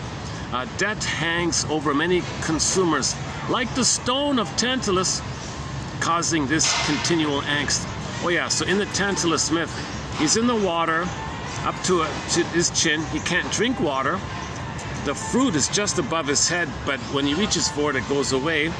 He's tantalized, can't get it, never satisfied, stuck there. He can't get nourished from below or above, or and there's a stone nearby as a symbol of his angst, a symbol of his pain. And this is continuous. So now you got the wheel guy on the wheel, or Sisyphus up and down, or the pecking feeling. They're all kind of similar. This suffering great anguish is oral frustration, the weaning trauma. So another one person thinks this is code for weaning trauma. The baby was desirous but frustrated.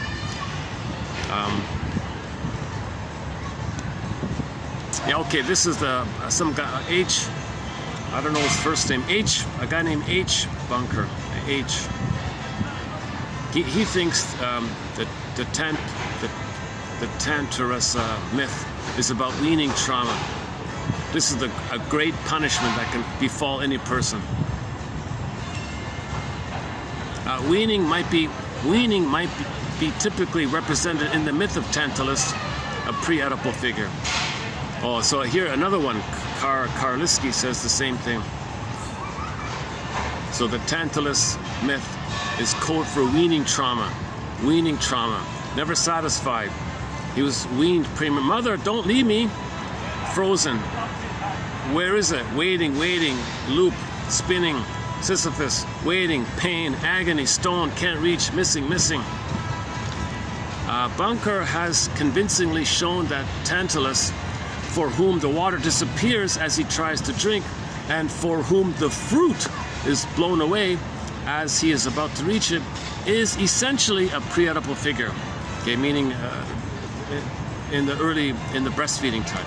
A symbol of the oral frustration which the infant endures at the hands of that ceaselessly refusing mother, whose malevolence, needless to say, is the product of the infant's projections. Okay, now the baby exaggerates. Mother's failing him, but the baby's rage makes a monster, puts the monster picture onto her. It says the mother's the evil, wicked queen. So it's exaggerated, but still. Brun Feld's expositions, which introduced the concept of the Tantalus situation, quote unquote, as the condition of the broad masses, so far removed from the enjoyment of the material possessions of society. So look at this, eh? You got I don't know, 1 billion people who are millionaires, let's say. 80% are suffering, plundered for, oh, hold on a second.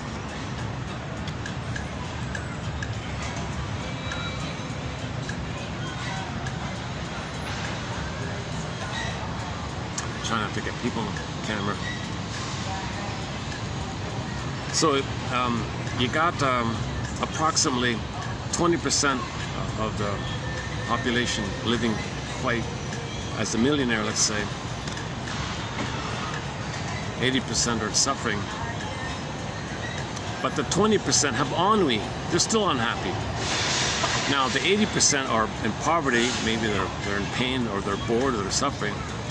But the wealthy, the millionaires, still feel ennui. So how do we describe this then?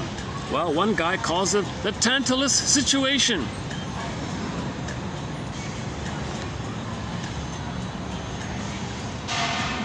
Although we are familiar with some of the torments of Hades, example, Ixion's wheel, that's the guy in the wheel one, Tantalus reaching for food and water, as we're discussing, Sisyphus pushing his rock uphill, as Ovid reveals in the Orpheus myth. In general, though, the unconscious is not a place known for its torments, such as we find in Dante's Inferno. So a little positive side here. When we talk about the underworld, it's not only about suffering. There's a lot of gold there that you can find, a lot of treasure that you can find. The miners can mine up. The miners go into the underworld and mine up knowledge, mine up gems, mine up knowledge and truth. So there's a lot of positive traits that can be brought up when you go in the underworld. Knowledge, like that. Yes, you're suffering. Knowledge of the suffering, that's a positive thing. But you are suffering. But not everything's pain in the unconscious. There's missing potential like that. Okay, a veritable Tantalus situation arose. The baby was unable to satisfy himself from the breast, which he was repeatedly offered. On a deeper level, of course, is the Tantalus mother. Oh, there's a new one here. Tantalus mother. That's the tantalizing mother, refusing mother. Enticing mother, refusing mother. So when the mother tantalizes and rejects, she's the Tantalus mother. It's a new one here. Huh? The Tantalus mother who offers satisfaction but gives just enough to keep the baby alive for some evil purpose of her own. So the mother keeps the baby alive because she has an agenda with the baby to provide a constant source of supply, turn the baby into a lackey, to a servant for her. So she keeps the baby alive, but she only gives to keep the baby alive, that she has an agenda. She's not giving for the child's development and growth and happiness. She's only giving to keep the baby alive. That's a Tantalus mother. Oh my God, eh? So that's sad, eh? So some mothers are kind of like this Tantalus mother. Some mothers are kind of like the wicked queen, let's say.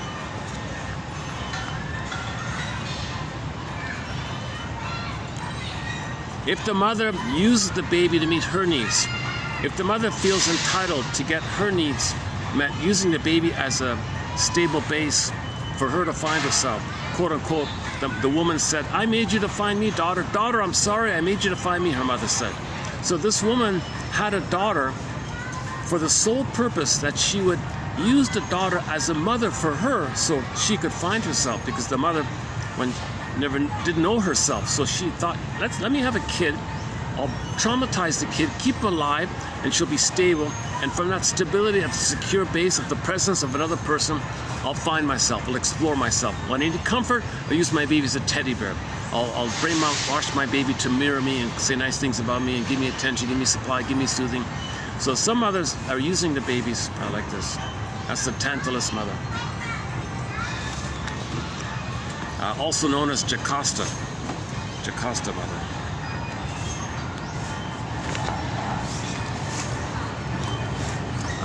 Where are we here? Grief-stricken, Orpheus follows her to the underworld, where he implores the deities in song to let her return to life with him. Okay, in the story of Orpheus, okay, he's trying to, the soul went underground, so we want to bring our soul back. Please, I want my soul back, I want my feelings back. Come on, Rapunzel, come back. Come on, Snow White, come back. Come on, Echo, come back. Come on, Soul White, come back. So we're desirous to get our feelings back. We're desirous to get our soul back. So in that kind of state, things may pause for a minute. Tantalus, in spite of his thirst, stopped for a moment his efforts for water. Ixion's wheel stood still. The vulture ceased to tear at the giant's liver, and Sisyphus sat on his rock to listen. So everything paused, right? So all that pain paused, all that suffering paused. When you really respect your soul, respect that you had a soul, it was lost, and you really respect, everything stops, the suffering stops, and so that's a touching moment, yeah. So that means you really got in touch with your lost feelings, and you really want your feelings back. You want your golden back. You want your golden ball back. Yeah, that's a good image. One client suffers the agonies of Tantalus, permitted to hear the water drip, but forbidden to drink.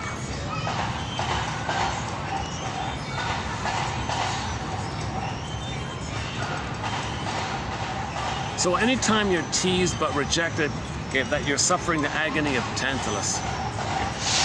Like Tantalus, filled with vindictiveness and unable to taste the sweetness of life. So that's the same as narcissist. So narcissist has Tantalus, obviously, underneath. Within the narcissistic personality setup, inside is the Tantalus image. Narcissist doesn't believe, trust, feel. They can't make I statements. Intimacy, forget it. Gratitude, forget it. Honesty, they don't even do honesty. They're always lying. Narcissists. Now they can appear, they can fool people, you know, and they're proud of that. Obsessed by a certain type of activity, either because it is a pleasure which is refused him, or because it was the occasion of a deep emotional trauma. So one person was obsessed. So whatever your obsession is, that's because something was refused to you. So you're chasing symbols of it. You're obsessed. Okay, so if you didn't get mother's nursing properly, you might be obsessed with emotional eating, smoking, drinking. You might be obsessed with those things, or because it was traumatic at the feeding.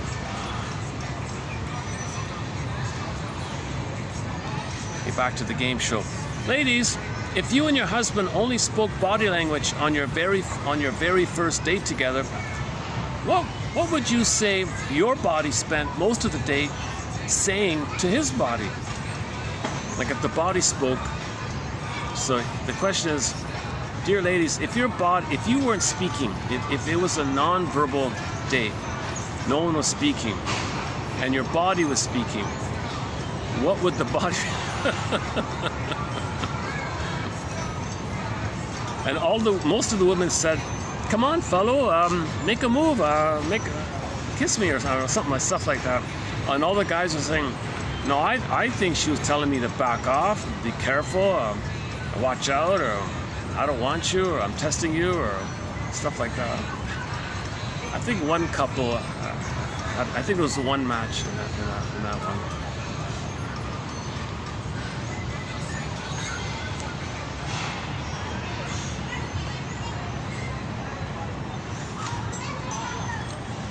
And it'd be very interesting to know what percentage of all those couples we see in the honeymoon show are still together after 30 years or whatever. It'd be interesting to know if anyone did any kind of follow-up statistics on it. This show ran during the 60s and the 70s and 80s and 90s or something. I'm not sure. Haven't looked into it. I just discovered it yesterday.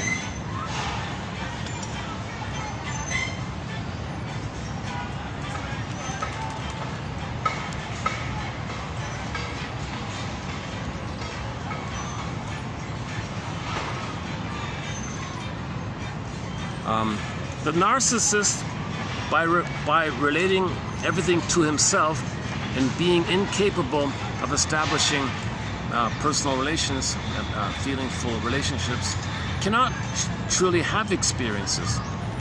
These require losing oneself in the surrounding world in order to find oneself again, enriched by what was found. Okay, so narcissists, they don't trust or let go. They're cynical, detached. I'm a little god, you're a thing that serves me. If you don't, forget it. That's all he does. So he doesn't grow, he doesn't learn, doesn't reflect. That's one theory like that. And the narcissist is lacking a lot of creativity and feeling and spontaneity with him. So he may support an outer reflection of barrenness on the land. Okay, so the devastation of the natural forest goes hand in hand with that of the mental forest. The impoverishment of the imagination is partly due to what could be described as the disappearance of a happy childhood. At the same time, while the status of childhood has changed radically, we have to admit the infantilization of adults. So the adults are infants because as children we didn't have a happy childhood. And now things are barren to reflect that. If there's an inner barrenness, if there's an inner flatness, then there might be flatness out. So if there's flatness outwardly, the soil, in the most recent episode of Radio Eco Shock, the show Radio Eco Shock, the guest said the soil is too dry. The soil can't absorb water, so the things are getting drier or something. So if we feel dry inside, then the soil and the land outwardly will reflect that. The outer lack of richness in the soil on the planet reflects the lack of inner richness.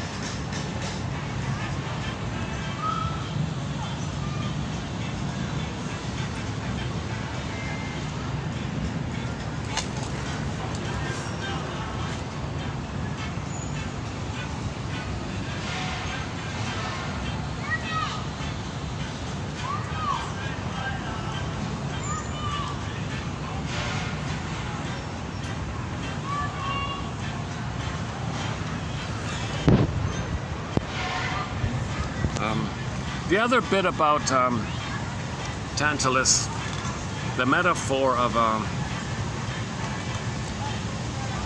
the death of your narcissism is the birth of new life. Okay, so when you give up your narcissism, okay, that's all chopped up or something.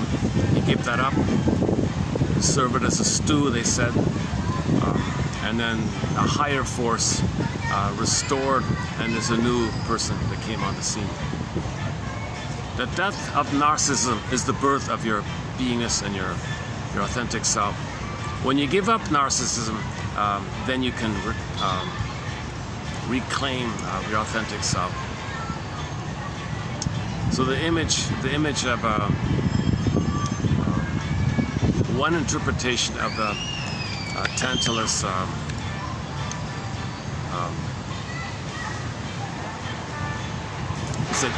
is that inwardly things got broken up, served to the higher forces, nature like that, served to deeper unconscious forces, and then the person was restored or something. This is a motif in myths and fairy tales where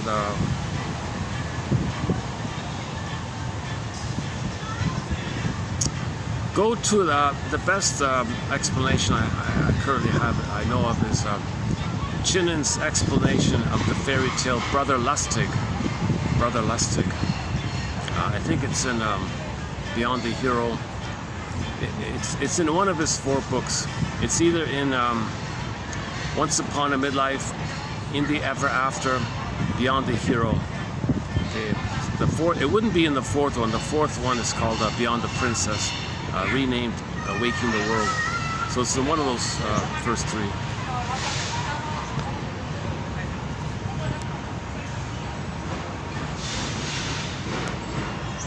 So it's like a rebirth motif, a kind of a rebirth motif.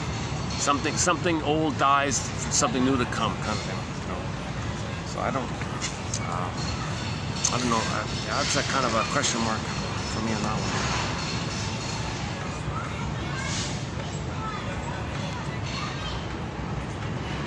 Oh, I missed one here. The medicalization of psychological suffering profoundly changes the relationship of the person to himself. And think about that, eh? You're meant to be familiar with yourself, reunite with yourself, connect with yourself, understand yourself, examine yourself, right? That's the normal state of affairs. But if the person medicalizes, you change your brain chemistry, well, that changes the relationship you have with yourself. Now you don't look at yourself. You're dependent on the pills to trick your chemistry to make you feel better. So we're meant to have a relationship with ourselves. The more of a relationship we have with ourselves, the more we'll be able to relate with others. The more we understand ourselves, the more we'll understand others. The more self-empathy we have, the more empathy we'll have for others. But if this relationship with yourself is being medicalized and numbed or something, then you might have a harder time relating with others, I guess. Something like that. Is that it? Yeah, I guess so. Okay, yeah, my goodness, TQ 3000. So we reached the 3000 mark here. So we now have 3000 TQ quotes. Each TQ quote has roughly, on average, 4 quotes to it. So we now have 12,000 quotes in our collection. 10,000 proper, and then another 2,000 plus in the honorable mention pile. Just sort of extra like that. So with the 10,000 core quotes, hopefully 1 out of 10 will be of help, and then each person will have their own 1001 windmills of the mind for themselves. So each person has to find it for themselves. It'll be unique for each person. That's Robert Bly's advice. So you read roughly 10 quotes a day, and then pluck out one and use it as a springboard. Go to the end of yesterday's video. I summarized it there about the mission. So about free association, the basic rule, the fundamental rule, to say what comes to mind, what springs to mind, what does this remind me of, what does this suggest to me. And then when a feeling comes, make room for the feeling, validate the feeling. I must have a very good reason for this. And then you do the same thing if you remember something in a dream when you wake up. When you wake up in the morning, you get a dream that's conscious of what was unconscious. You gotta make the unconscious conscious. So you wanna recognize what you remember and think about it a little bit, and you make it conscious. It's considered psychological food.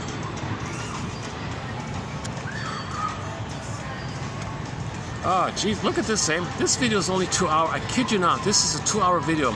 It feels like I've struggled through for 5 hours. It feels like a 5-hour video, but it's only 2 hours. Yesterday was 3 hours. Yesterday was normal, yeah, okay. Sometimes I'll do a 4-hour video. It feels like 1 hour. Like I'm feeling good. I think time flies, right? I can't believe it. This is only 2 hours, eh? I think I'm a little dehydrated today or something. Let's see, what time is it? 4:04. I wonder if that thing is open. Maybe they open it. Maybe the elevator's open. Should we take a peek? No, then I gotta buy a drink if I go there, right?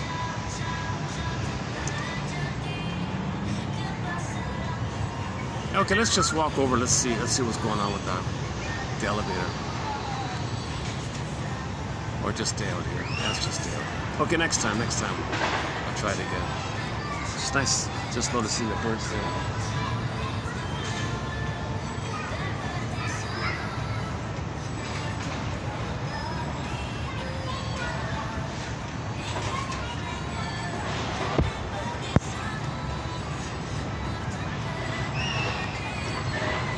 Where are we here?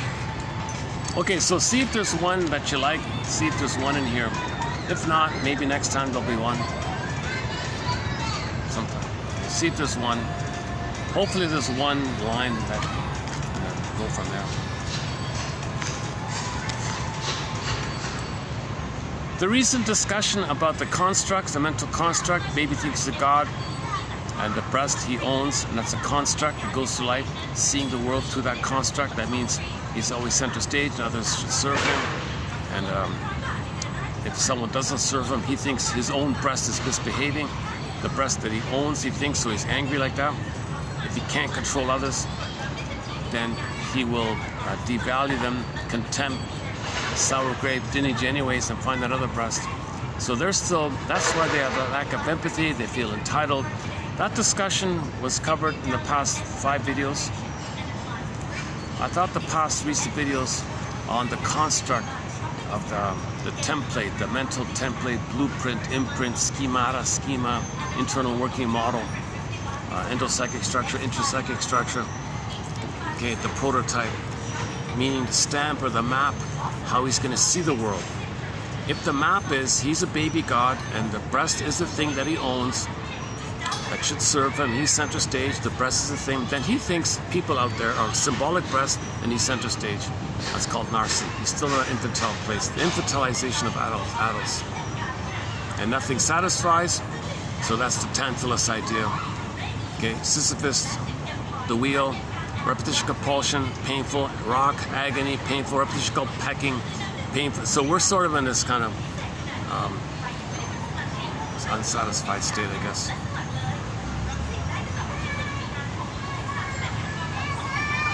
So the way out of the quote-unquote wheel of suffering, isn't that what the Buddhist people say, the wheel of suffering?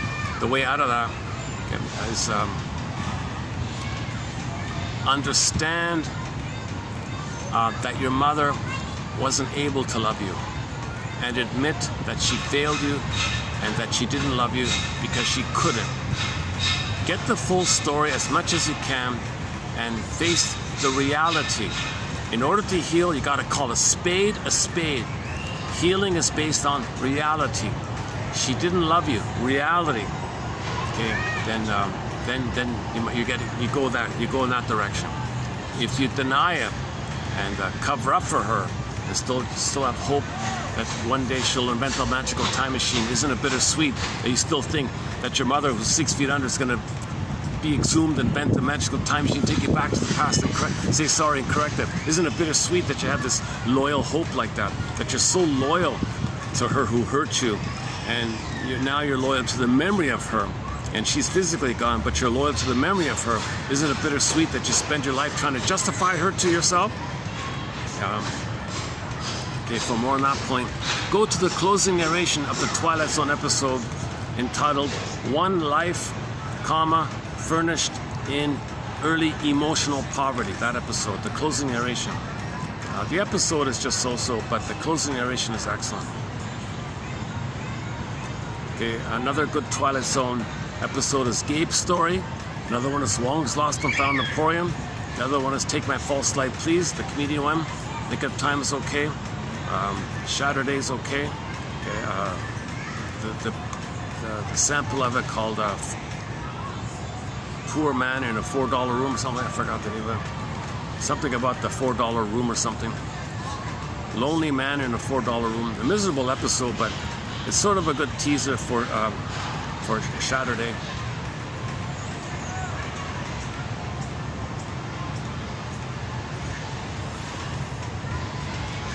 Shadow Play about unconscious guilt. See, there's a suffering. Here's an example of the Ixion, the wheel, the suffering wheel one. There's a episode called Shadow Play in the Twilight Zone. There's two versions, the original and the update. I prefer the update personally, but most people like the original one.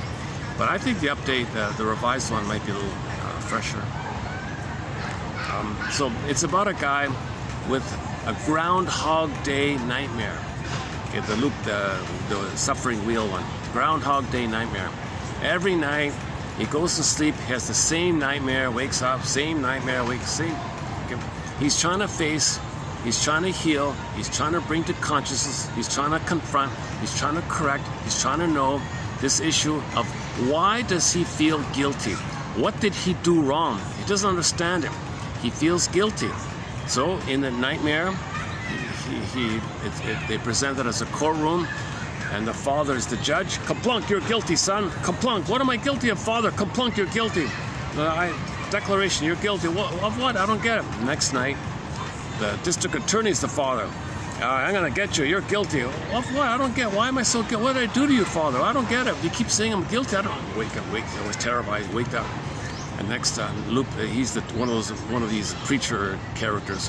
You're a sinner. You're guilty. You're no good. Well, father, why do you keep saying I'm no good? I'm a sinner. I'm guilty. So he has this Groundhog Day of the father in one role persecuting him, and he doesn't know this. He's trying to figure it out. He's trying to say, of what am I guilty of? Can someone tell me? Can someone tell me why I'm always told I'm guilty, but they never tell me of what? Of what am I guilty of? Okay, so the thing is, the child believes.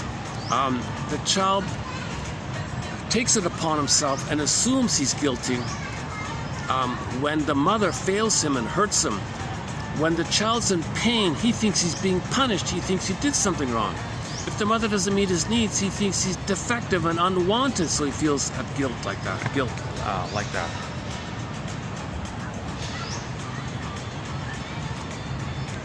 So this is transferred over to the father. But it's really the mother like that.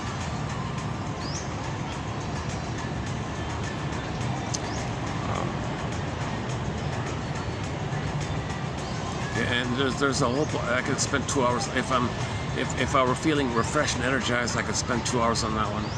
I could spend 2 hours on many of those Twilight Zone episodes. 1 out of 10 of those episodes are excellent. 1 out of 10. Just like hopefully a 1 out of 10 quotes will be of help. And I'm thinking maybe 1 out of 8 of those questions in the Newlywed Game might be good.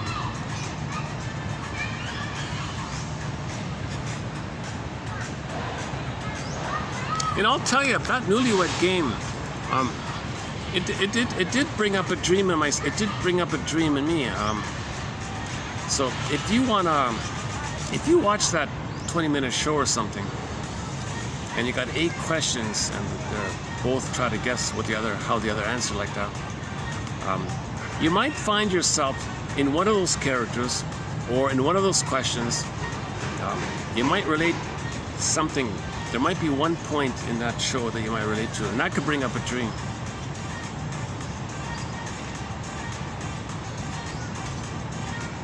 So for the moment, I'm going to say check out the Newlywed Game. Now, I don't know if what I saw was called the new Newlywed Game. I think it might be a little different from the original one, I'm not sure. Ladies, if you and your husband only spoke body language on your very first date together, what would you say your body spent most of the day saying to his body? The woman.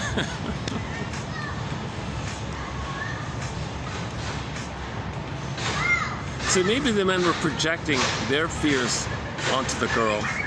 They weren't attuned with the woman. They were projecting their worries, like their mother, onto her. Mother scared them. Be careful, be careful. But the woman's saying, no, I'm not scary to you. I want to get along with you.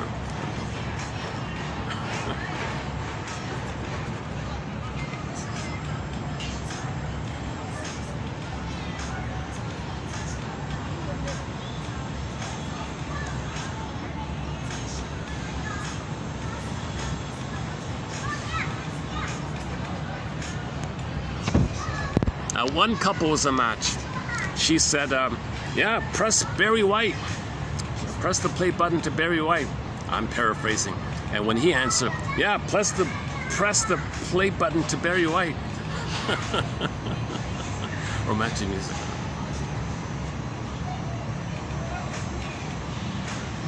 Or maybe Donna Summer, right? One of those. Or was it Marvin Gaye? Does he have one of those kind of romantic songs? Al Green or something?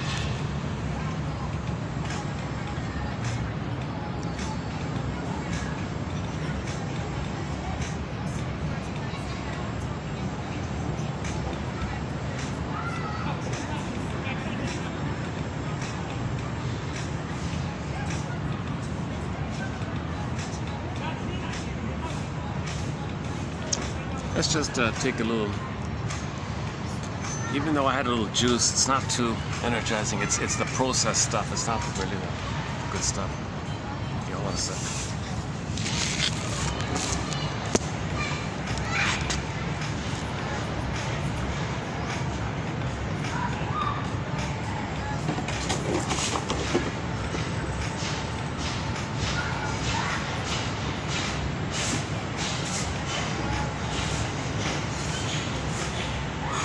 We mentioned the song Constant Tourist earlier in this video by the band Lunik. Here it is here.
Never catch the train to Loverland.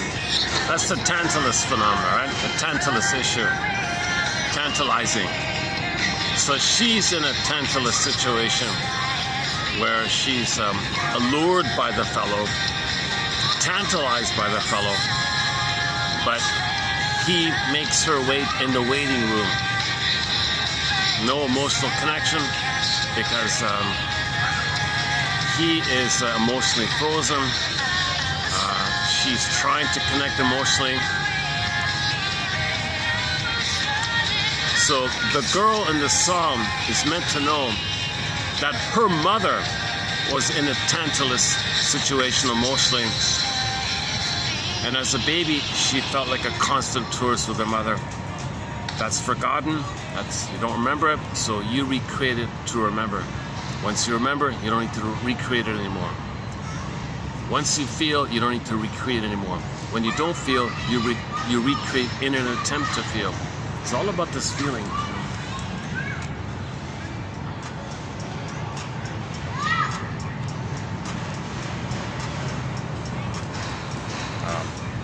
I feel, therefore I am. There's your identity.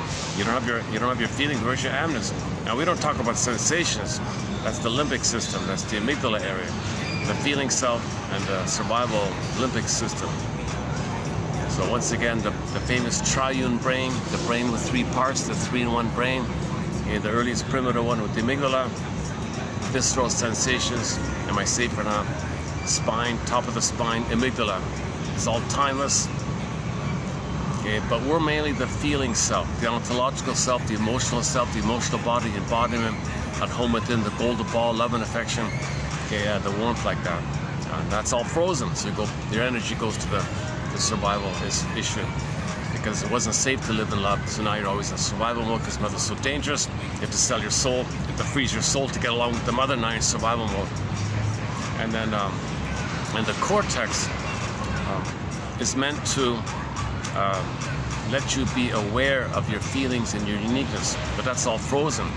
So now the survival system co-ops your amygdala hijack, co-ops your cortex. Come on, cortex, give me excuses, give me flim-flammery, give me duplicity, give me lies, give me excuses, make things sound good. I gotta provide cover. Okay, so I gotta engage him the survival thing. So he's never really loving and living. He's just using his cortex to create camouflages for his underneath issue of their unresolved issue with the mother, this battle with the mother, where he may become her. So that means proxies can play him and he shames them in the repetition compulsion. Then he expresses anger to his mother to the one he just shamed through the flip-flopping in that mentation, primary process mentation.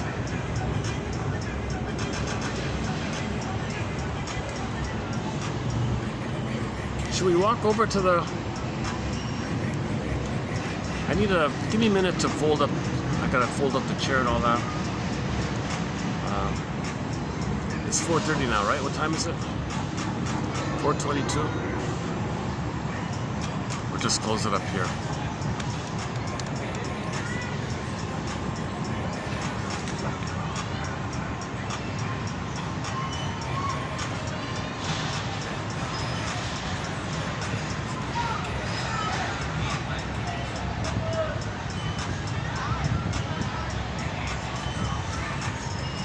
If I were feeling refreshed and energized, I'd say, let's go, we can have a nice discussion.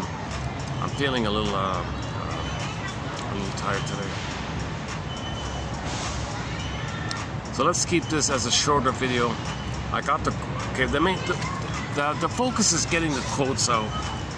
So I feel like I want to get the quotes out. A lot of these quotes are hard to find. How about these ones here? How about these quotes? Today's ones. Where are they from again?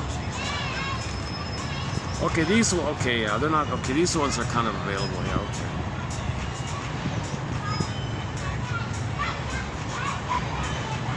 So, you know, many times there'll be a quote from a rare book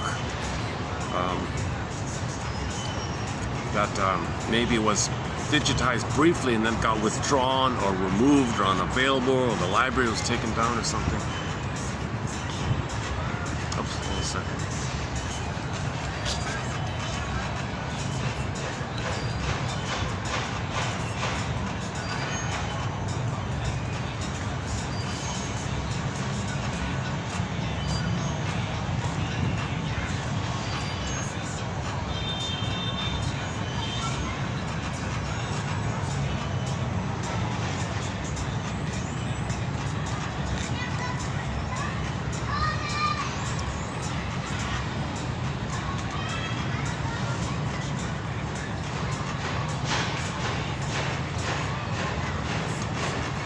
So the core tasks, a few of the core tasks in the midlife audit, in the midlife examination period, in this hero's journey, second journey, etc., life survey, is you gotta upgrade either or thinking, also known as adversarial thinking, jungle slogan thinking, my greedy, your greed thinking, any kind of jungleism way of thinking, because you're coming from the timelessness that the baby thought he was a goner.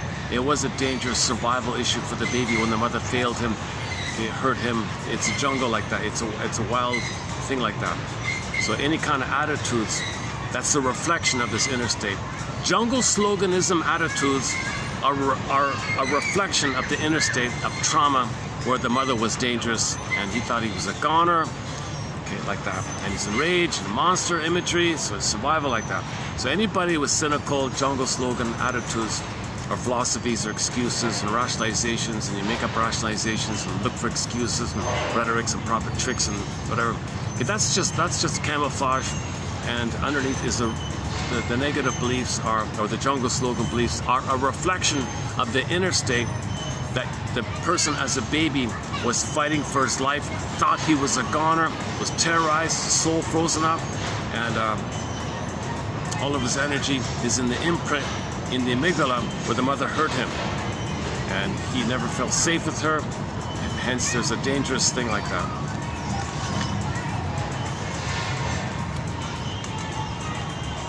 Okay, so related to this is either or thinking. The way the child survives in that situation is to deny that the mother's a monster, i.e. a picture of his rage that he puts onto her, and hallucinate a goddess. So from the goddess and demon imagery, heaven or hell imagery, and for himself, special or no good, that's either or stuff. So now as an adult, you gotta find some way to bring those two, psychosynthesize those two, bring those two together. It'll naturally come together when you search for some kind of understanding, some kind of truth, some kind of calling a spade a spade. It'll come together naturally. That's the Jane mind, that's the both and mind, that's the third side of the coin mind, vertical thinking mind or three-dimensional thinking mind, a broader, inclusive, deeper way of thinking mind. The Jane mind comes from the Three Faces of Eve film. When the woman went to therapy, she became Jane. She was healthy, conscious adult ego, okay, was living in the present, had a both and kind of perspective, so she was a healthy, the daughter felt safe. Before she became Jane, she was Eve white or Eve black. That's the splitting, white or black, or either or. Okay? Frightened child or critical parent.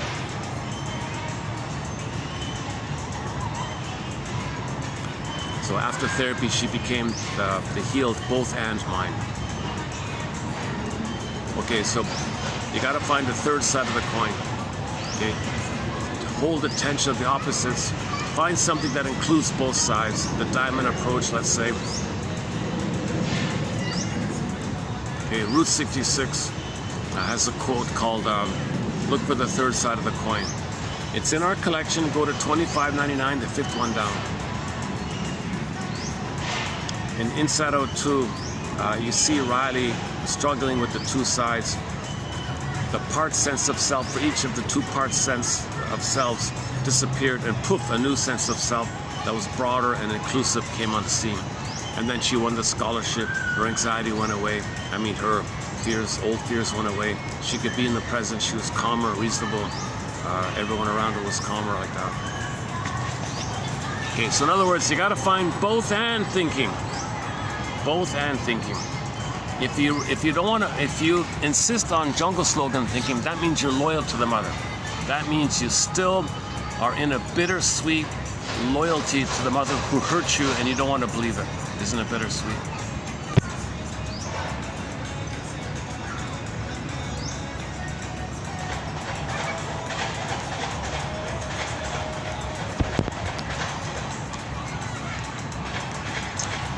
A lot of these relentless, unreal beliefs that if you repeat in the present a recreation of the past, you're going to change the past? No, the present's the present. But the amygdala doesn't know time, so you got to face this issue. Chasing symbols of mother. That's neurotic needs. neurotically searching for symbols of mother. That's really going to be mother's needs back in the past? Come on. Gotta face this kind of thing. Or the anger one. Yeah, the Faustian one. Shame others the way your mother shamed you. To show up the mother, expose the mother, embarrass the mother, tell the world how angry you are at her by showing the world what she did to you, by doing to others what she did to you, to tell the world what she did to you, so you find others to play you, you play the mother. Look world, I'm the mother. Look what I do. I'm gonna play my mother. That innocent person will play me because once I was innocent. And I'll be negative towards them. I'm showing you world. I'm asking you the question world, where did I learn this from? Come on world, who taught me this? My mother taught me this. So really, you think some magical time machine will appear, you'll go back in the past, mother will say, sorry, I saw what you did, let me correct it, you know. You gotta give up these kind of fantasies in that kind of area. That's called the someday thing. Theme from Subway Sue. God loves dog. Hit the play button. Okay, you gotta discern that when real needs are unmet, we end up with symbolic, neurotic needs, so discern between the two. Defense mechanisms. We need to study defense mechanism. That's the trickster energy. Okay, that's the trickster energy, the rabbit. The rabbit that is the trickster. Embedded in it, fused within it, is the spirit of the duck. The duck can walk on land, swim in the water, fly in the air. So we gotta live in these kind of worlds where like the duck brings up the fish to the air, so the duck is kind of like the fisher. So we can be like a fisher person. Bring up the fish, throw the fish up in the air, catch it in the net, fry the fish, eat the fish. Psychological food, assimilate, make back, and own what you previously didn't know. In the water, it was unknown to you. Now, air of conscious, you accept it. That's eating it. Same with the rampions, the radishes, the Rapunzels. Okay. Same with the dwarves, the Snow White. Okay. When you recognize the pins in the collar, when you recognize that your mother failed you, okay, now you're in touch with the dwarves within. You want to be in touch with the dwarves within. That's the energy within you that's trying to mine up knowledge that your mother failed you. Mine up knowledge that mother was in a Tantalus situation, where she was a Tantalus mother, a Jocasta mother. She was like a wicked queen mother. That's mining up knowledge. The dwarves are telling you, look, your mother was impaired. You got to mine up how you coped with it. You got to mine up how you felt about it. You got to mine up, that you did have a potential of being who you were meant to be. You got to mine up how you're resisting healing. You got to mine up knowledge, the psychological knowledge, psychological gems. You got to mine it up, make it up to the consciousness. The miners go down, unconscious, bring it up.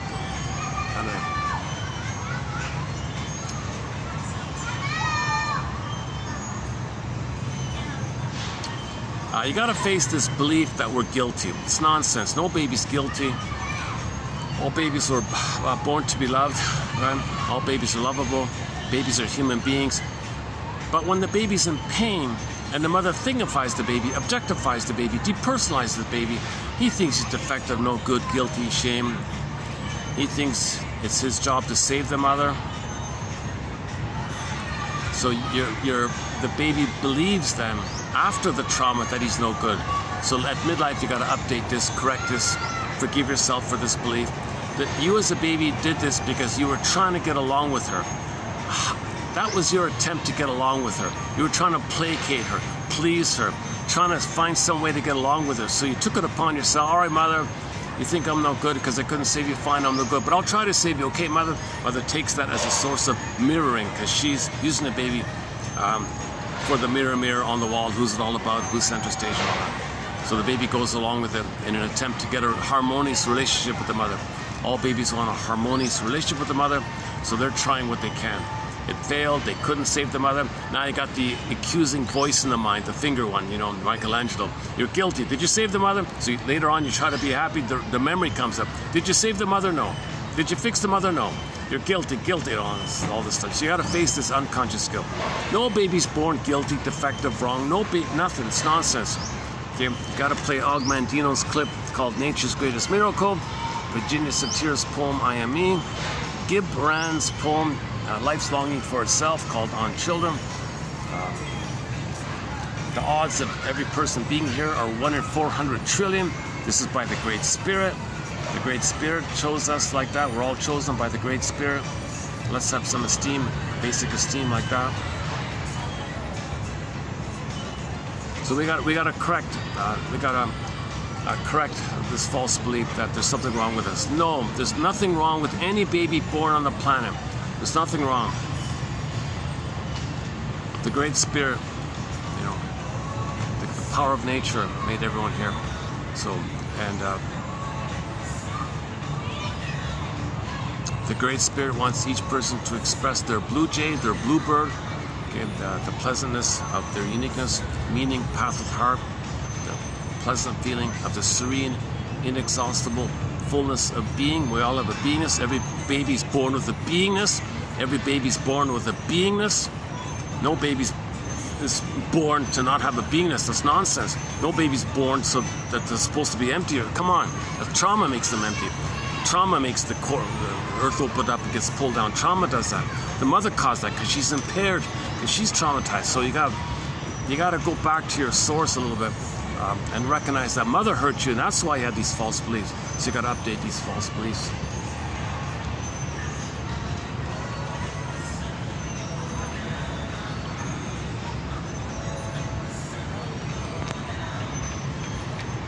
I would also consider Ilan Golem's 2 books called Trapped in the Mirror and Unloved Again, and Teachworth's book called Why We Pick the Mates We Do. That's a very good book. That's an excellent book. Why We Pick the Mates We Do, about the couple imprint. And your marriage will reflect your imprint. So you're going to grow up and choose how one of your parents chose to find someone to play the other parent. And there you go. Your present marriage is a reflection of your memories like that.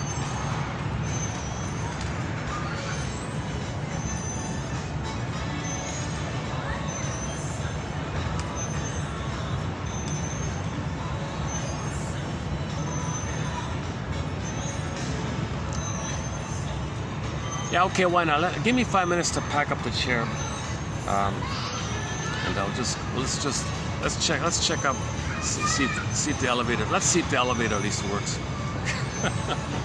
Hold on a second.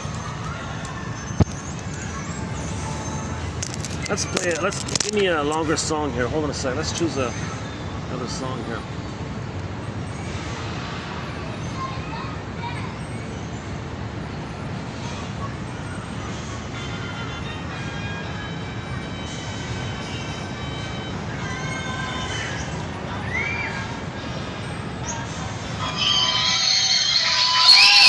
Centers.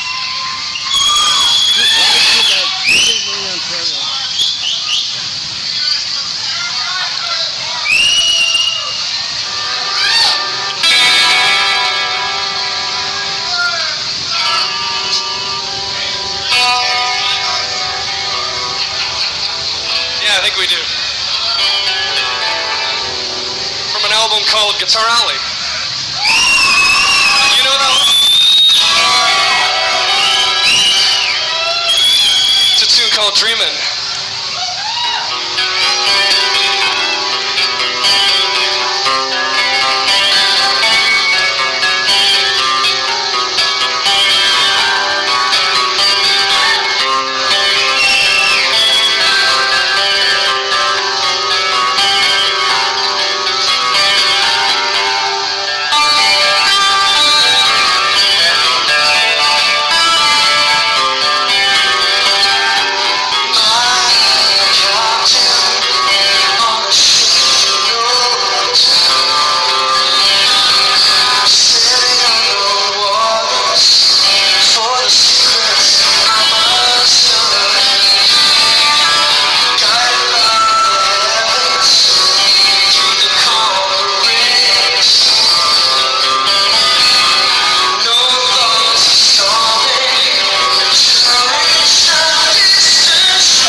almost got it now.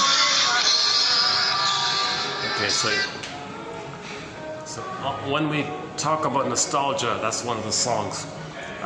The main linked TV show episode is the Happy Days, is the TV show Happy Days, season 11, episode 14, entitled "The Spirit is Willing," about the Fonz guy feeling anxiety around his future, what should he do and all that.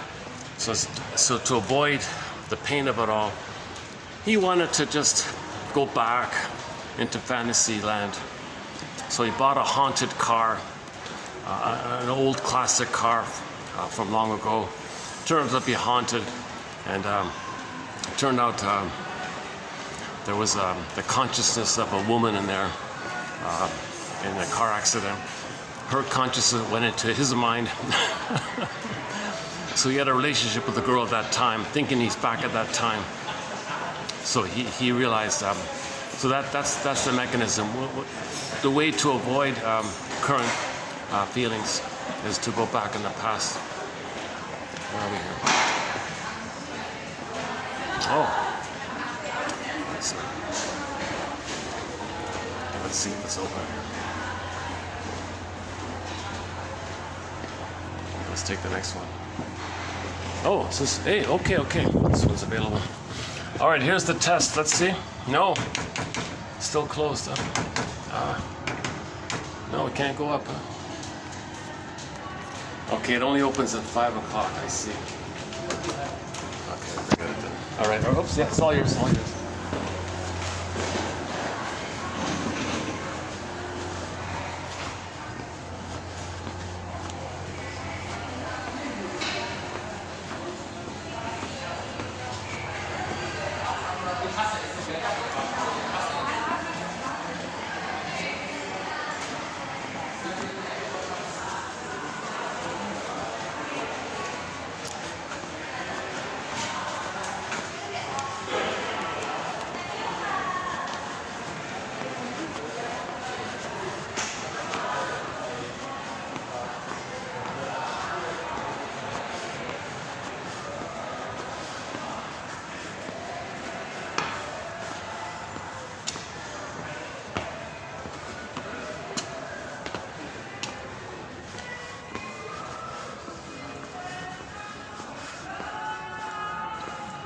Can I just go in here for a bit? Is that doable? What's in here?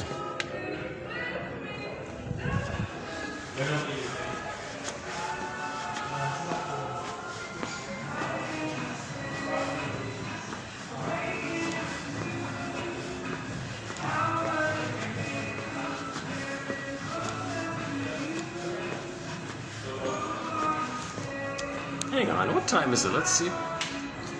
Can I pull down the time on this thing? 4:46. So if we wait 15 minutes, we can go up, right?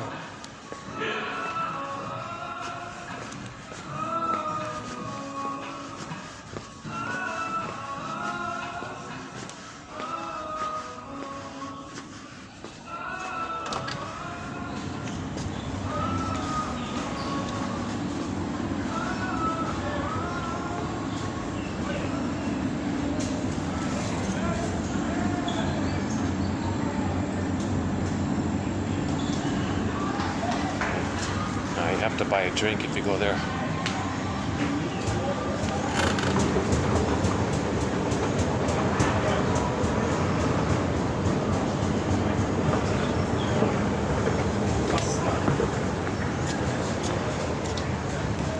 Okay, now that I know that it's open at 5, I'll plan it so that in a future video, we'll go up at around 5 o'clock there.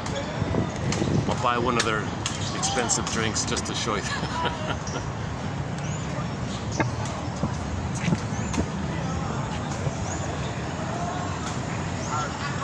Today's Tuesday. Some of the shops are Tuesdays.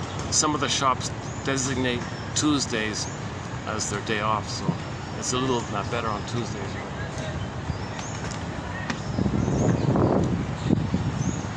Well, Okay, let's do this. When I get to the end of the thing here, we'll wrap it up here.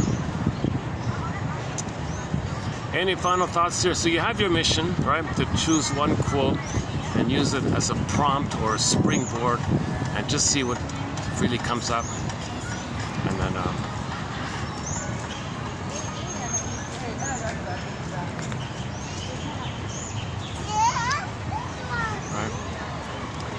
so that's Janoff's, that's a lot of people's theory. The more conscious we can become, the more we can be inclusive, the more we can accept ourselves, the more we can know our story fully. And then things line up, things sort themselves out within. And then your energy isn't in a helter-skelter, chaotic, twisted, disturbed, painful, kind of Tantalus situation. Okay, the wheel one, Sisyphus one, the pecking one. And Tantalus means nothing, you're never satisfied, because you're replaying that the baby wasn't satisfied. The baby wasn't nursed properly. The baby wasn't soothed properly. So he's never satisfied. And you're looping it around, repetition compulsion. So a lot of these looping things, timeless looping things, that's the theory with the brain. That if we're traumatized, we're trying to recreate to get a better outcome. But there is time, but the amygdala doesn't know time. So we gotta promote time in our sense. We gotta promote the ability to have a sense of time. So we gotta promote this idea of time. We gotta admit mortality. We gotta admit things like time is real, you know. People do have duration of life. You know, read the Grimm's tale, duration of life. You know, the human years. How does it go again? Oh boy. Look up the fairy tale, Duration of Life by the Grimm's tale. It's like a 2-minute read. It's a tiny little fairy tale. It's the shortest, I think it might be the shortest fairy tale in the Grimm's collection. Duration of Life. Everybody has 30 years, he said. How did it go again? The donkey said, oh, come on, I don't want 30 years. Okay, all right, fine. We'll take 18 of your years. Yeah, I'm a beast of burden. I don't want 30 years of being a donkey. All right, we'll take 18 years, give it to the human. All right, that's a little better, thanks. The dog said, yeah, that's too much. I don't want 30 years. All right, fine, we'll take, I forgot what it was, 15, we'll give it to the human. Okay. The monkey said, yeah, I don't want 30 years. All right, fine, we'll take, I forgot the number, 10 or something. Is that right? We'll give it to the human. And that's why humans have a natural kind of love of life for 30 years. And then they feel like a donkey from 30 to 48 or something, I forgot. And then they're tired like a dog that just want to lie around.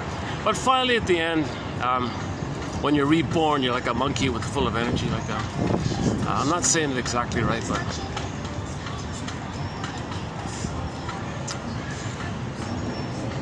but there is time. There is time.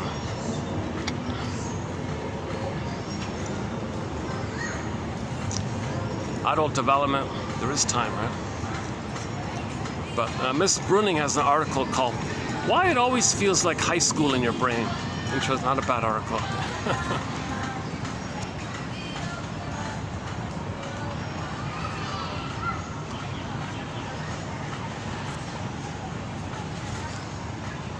Yeah, she has 3 very easy to read little short self-help books, a trilogy called Meet Your Happy Chemicals, about serotonin, oxytocin, and dopamine. The follow-up is I, Mammal, I, Mammal. The third one is Beyond Cynicism. Those 3 give you a kind of a user-friendly basic 101 to your happy chem. Meet your happy. Well, just start off with Meet Your Happy Chem. That book got renamed or retitled or changed or something, but I know it as Meet Your Happy Chemicals. So when you're safe, you get serotonin. Dopamine's for the chase. You're excited. Dopamine for the chase. You're excited because in the chase you think that when you get something it'll make you feel safe. Then you get the serotonin. Dopamine for the chase. Serotonin from the catch. Oxytocin is, the loved one. She includes endorphins in there, in the sense that, oh, hey, Oh my goodness. Oh, long time no see. Hey, my goodness, haven't seen this guy in a long time. He just walked right up to me.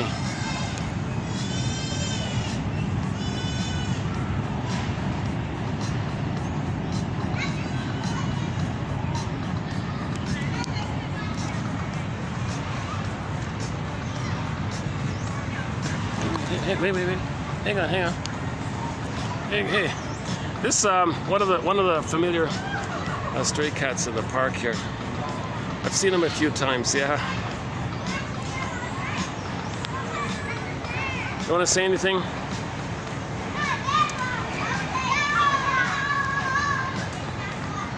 This is a young one. This is a different one. This is a younger one. There's a few older ones.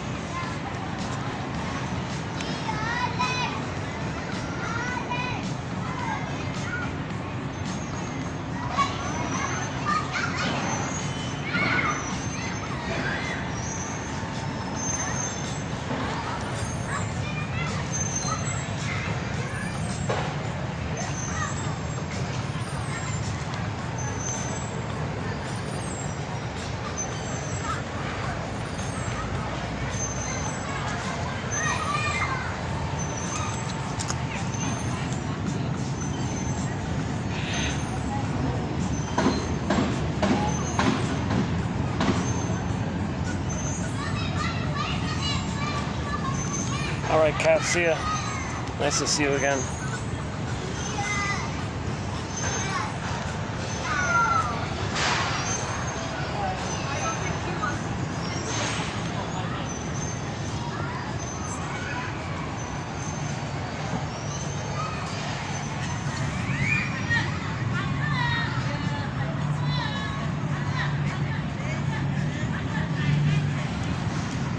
Do you smell? There's no food in there, eh?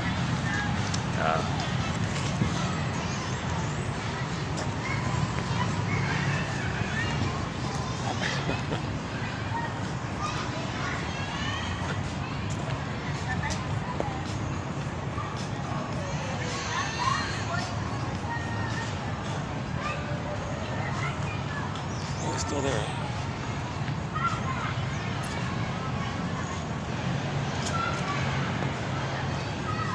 Well, let's see. What time is it? Should we take a try again? What time is it? 4:55. Okay, let's try again.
Maybe it's closed on Tuesday. Oh, maybe it's closed on Tuesday.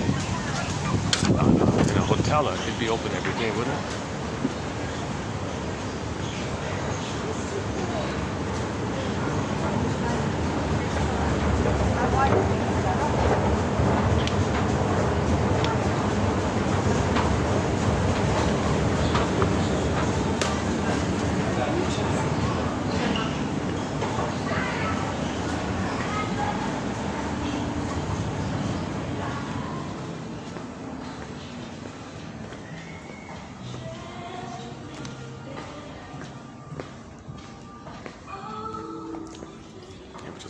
for a minute first.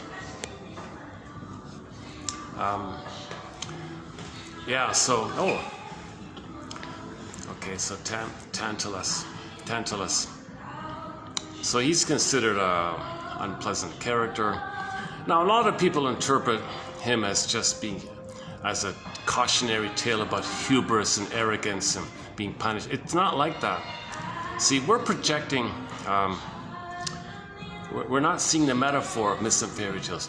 Myths and fairy tales are symbols. They're metaphors for psychological, inner, emotional, traumatic issues. They're products of the primary process thinking, the pictorial imagination world of the baby. So the myths and fairy tales represents the imagery going on in a baby, basically, or going on in us when there's trauma.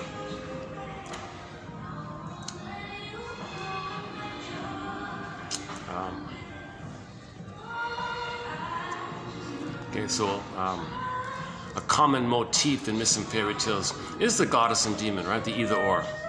Because the baby cannot handle ambivalence. The baby can't do confusion with the mother.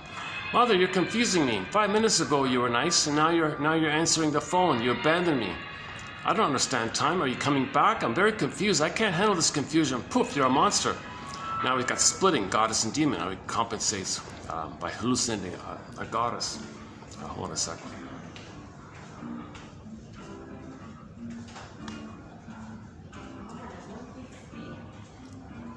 Okay, so first the baby projects his rage image onto the mother, says she's a monster, puts that in a separate psychic bin, compartmentalized like a box like that, and in another box, separate boxes, they don't touch each other because they're both in boxes. He hallucinates a goddess and thinks his mother's a goddess. That's a trick to fool himself, to stay alive, kind of thing. So that's known as psychic splitting, a major defense mechanism called psychic split. Baby's a genius to figure out how to survive with an abusive Tantalus mother, Jocasta mother. So Jocasta means the mother's using the baby to meet her needs. That's why there's a quote-unquote marriage inside, like a fusion inside, psychological incest inside. Okay, I don't use that phrase, but that's what they mean apparently.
The elevator's going to be packed.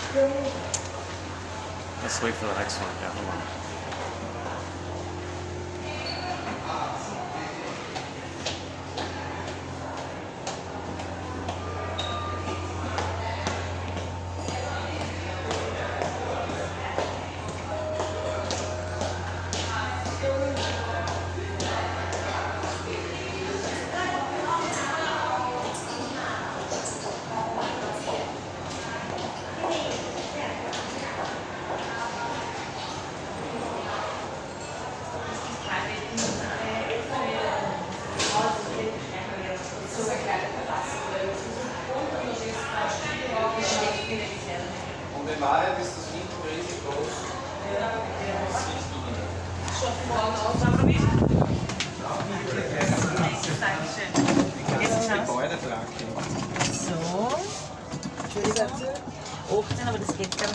Thank you, sir. Server what? Sorry.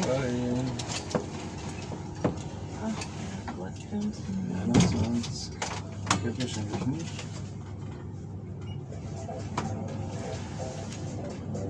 Das letzte Mal war ich die Einzige, die was im Nordtower war.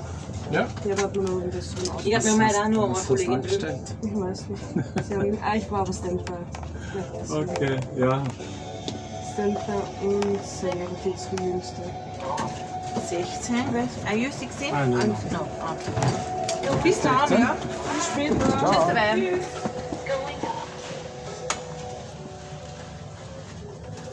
Du schaust, wer nur da ist, sonst? Na. Ich bin jetzt aus Chicago gekommen.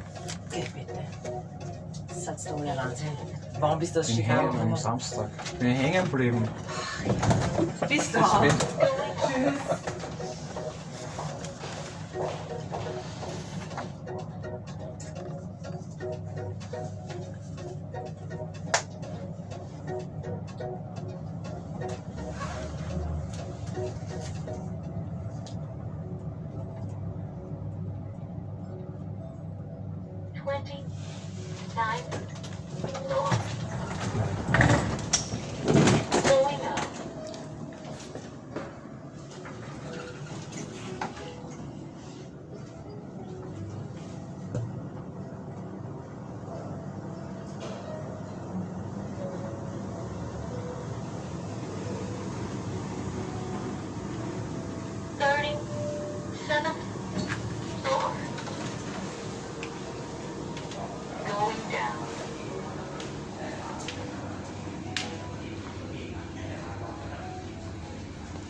Yeah, see, here's where I was yesterday. This is the place I was talking about. Look at that, eh? This whole outdoor smoking place. And there's the park. So we began this video, let's see. Can we see it in here? So we began this video sort of well, that little pagoda there, just to the side of it. Opposite that little pyramid, did you see the maze? The circular maze with the pyramid. Opposite it, we began the video there. Now, there's the expensive rooftop bar up there, too expensive. But this one below, I was really lucky yesterday. The elevator worked. The elevator was working. Just by mistake. So I was able to do a video here yesterday. Just a little fluke here. I see. So 5 o'clock, I can do maybe a part of the video here. Okay, good enough. I can do a part of the video here.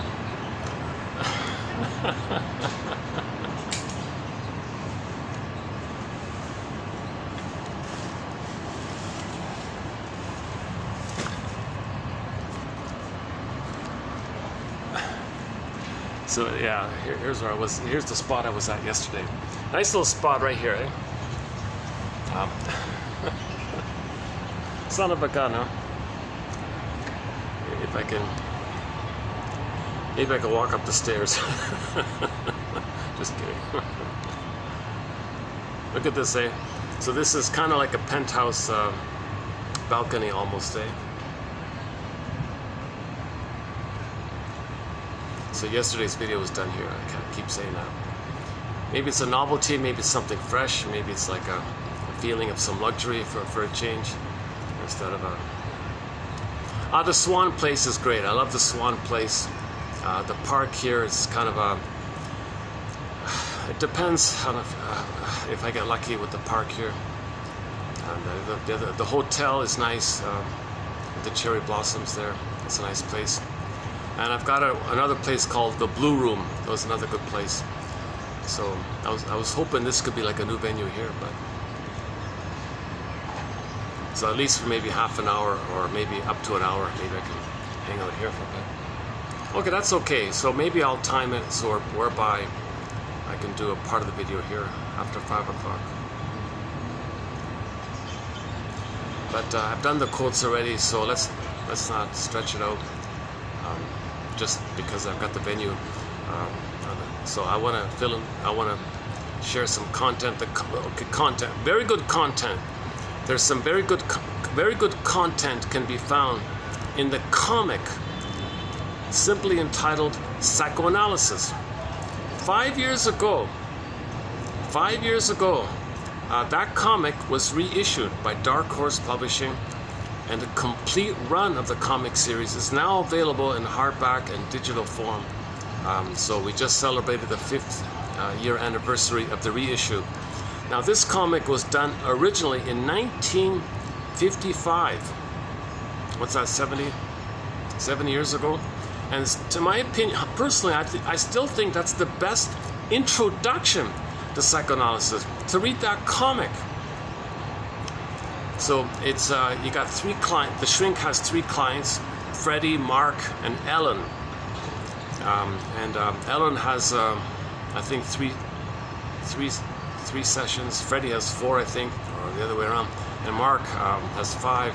So there are 12 therapy sessions with the shrink in the comic. Now, this is an educational tool. This was part of the emotional, mental hygiene movement of the 50s to raise awareness like that with people. So that was incredible. That's a great comic. Now notice the resistance. They stopped it, right? Resist the fear, you know. So we're afraid of healing. We try to heal. We're resistance, you know. Because when you heal, okay, the memory of mother torturing you comes up, then you panic and shut down, right? So self-activation, Masterson's axiom for this is self-activation, real self-activation. You want to heal, you want to grow, you want to be yourself, you want to heal. Self-activation triggers abandonment depression, okay? Meaning the immense fear you felt with the mother, where you thought you were a goner, helpless, powerless, hopeless, fear, rage, shame, disgust, anger, all that's abandonment depression. Abandonment syndrome, abandonment anxiety, massive fears, precatory anxiety, anxiety, anxiety. Oh, brother. Okay, so in general, when you do something from your real self, you're going to be reminded of originally when you were real and your mother crushed your soul, all the pain like that. So when you start up again, you're going to be remembered of the mother crushing your soul, a lot of pain like that. Now, in general, when there's pain, you do something defensive. You can run for a cookie, do something, you know. Wash your home, scrub your home 10 times, just manic cleaning or something. You might do some active, manic activity, or just, you know, do something. Self-activation triggers abandonment depression, which leads to defense. Masterson's axiom. So Masterson's book, The Search for the Real Self, has won a Golden Windmills of the Mind Award, as has the comic Psychoanalysis, as has Karen Horney's book called Our Inner Conflicts, and we have 23 awards issued already.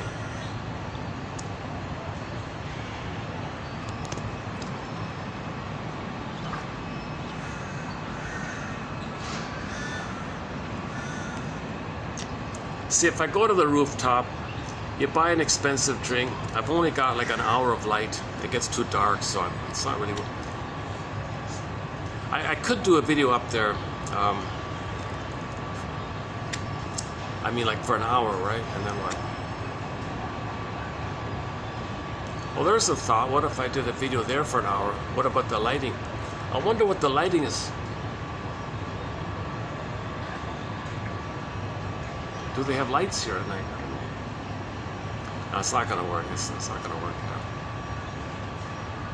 It's okay. This is okay. Good enough. So I found a venue for 1 hour that's really nice. I'm thrilled, actually. I'm Tantalus. I'll accept it. I'll accept the sweet treat of doing a video in a luxurious place for an hour. A penthouse balcony. I'll accept it. Maybe I could more accept. Maybe I'm supposed to more accept it, but I can't. That's the Tantalus phenomenon.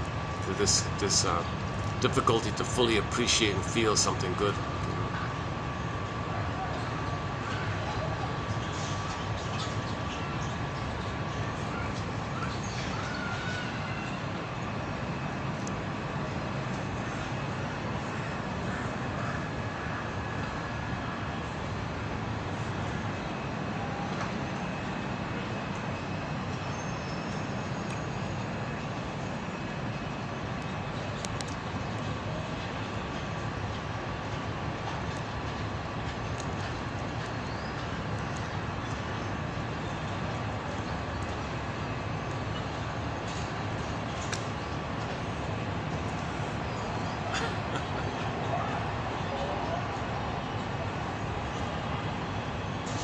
Okay, any final thoughts here?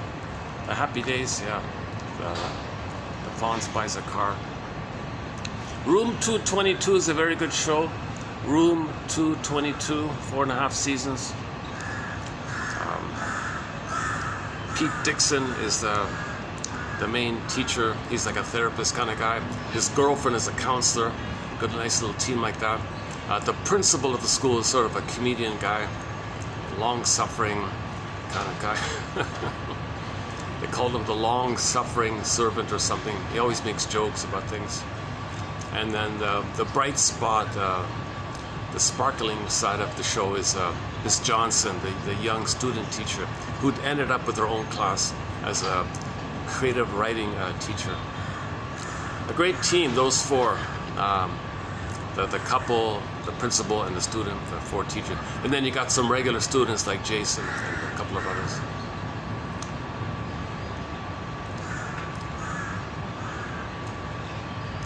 You know, that show, you know, touches on common questions that we don't talk about much. Like, for example, the recent one was the one with the nun, right? The principal fell in love with the nun or something. She quit her nunnery and became a teacher. The principal fell in love with her. But she said, back off. When I graduated school, I impulsively became a nun. Mistake. I didn't want to do that. Now I'm free. I meet you. You like me. I don't want to jump into that. It could be a mistake again. I don't know. Give me time. He said, okay, fine. So the point was, sometimes at high school, we're not clear about our options. Does anyone make it clear to high school graduates that they have options? That they can go to vocational school or colleges, there's other programs. They can take a year off or something, or study abroad or something. They have options, or they can take an apprenticeship, or maybe they can take other courses. And I don't know, they have options. Explore the options. A lot of students, they graduate through the mill, the factory mill, and just follow what others are doing, or do what they're supposed to do, or they don't pause and ask themselves, wait a minute, don't I have options here? And she said she had that mistake. She graduated school and something pulled her into the nun thing, whatever. And then 20 years later, it was a mistake. She hated it. So she got out and she meets the fellow, the divorced principal. He falls in love with her. Hold the phone here. I don't want to repeat this thing. I don't want to make an impulsive. I want to know my options. I want to know myself more. I don't want to just grab at the first thing kind of thing. So they kind of touched on that issue, right?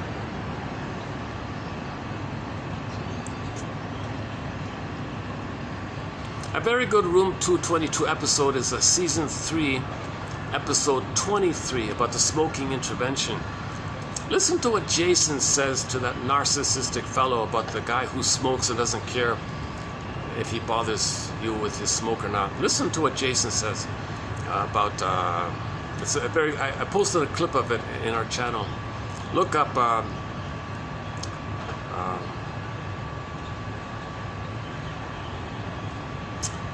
I forgot the title of the clip. You'll see a short clip. The screenshot is one of the characters from the TV show.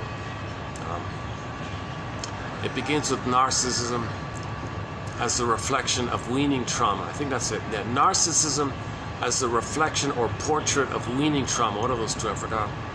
So this fellow was an addictive, smoking addict. He was addicted to smoking. A high school guy, right? Addicted to smoke, can't change smoking. And he would hold a cigarette and wave it around like he's a king and a god and a magician, so powerful. Didn't care about anyone else. I'm a king, I'm a god, I'm special, with a cigarette like that. And then Jason said, you know, you're kind of egocentric like this. From what place do you say I'm egocentric? Well, from the same place. Don't babies have things in their mouths? You know, like cigarette like that? Cigarettes was a stimulus, remembrance of the pacifier, rubber nipple, or the thumb sucking. Thumb sucking is a sign of trauma. If the poor baby is turning to his own thumb because the nipple's not there, okay, the mother's failing the baby. Thumb sucking is a sign that the mother is traumatizing the baby. That's weaning trauma. That's emotional abuse, psychological abuse, if the child has to use his thumb like that. Even the pacifier, actually. You know, I would say the rubber. The plastic bottle too.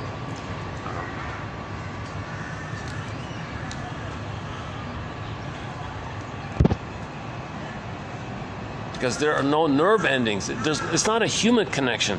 Human connections lead to neural connections. It's not a human connection, the rubber nipple, the plastic bottle. Yeah, it's cleared up today, right? Look, yeah, it's cleared up. Yesterday it was a little bit clear. Yeah, today it's clearer. Yeah, it's clearing up around here. Yeah, look at that. It's nice. It was kind of hazy and smoggy for a while. Things are clearing up a little bit. Yeah.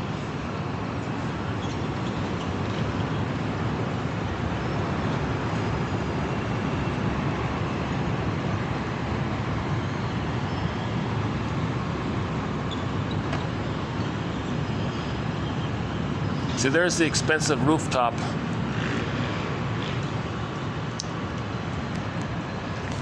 Okay, why don't I try it as an experiment? Why don't I start a video?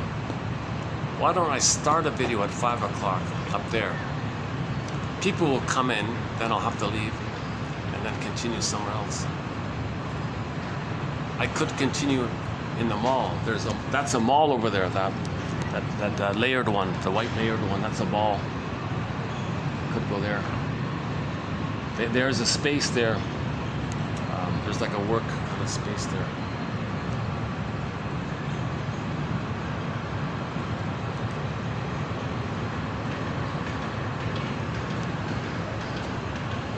See, right now I could start a video there. There's nobody.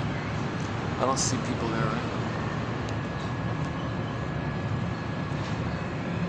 Today's Tuesday. Depends on them. Oh, and the elevator. They were speaking German in there. I was tempted to ask them if they understand what Fluschwiege means. You guys are speaking German, right? What does Fluschwiege mean? Fluschwiege. That would have been a good test to see if I'm saying it correctly. Fluschwiege. So we play Katja Epstein's cover of the Bee Gees song Heartbreaker, which in German is Fluschwiege. Why do you have to be such a Fluschwiege? I missed it, yeah, I should have asked them. They were talking to each other, right? They didn't want to interrupt or something.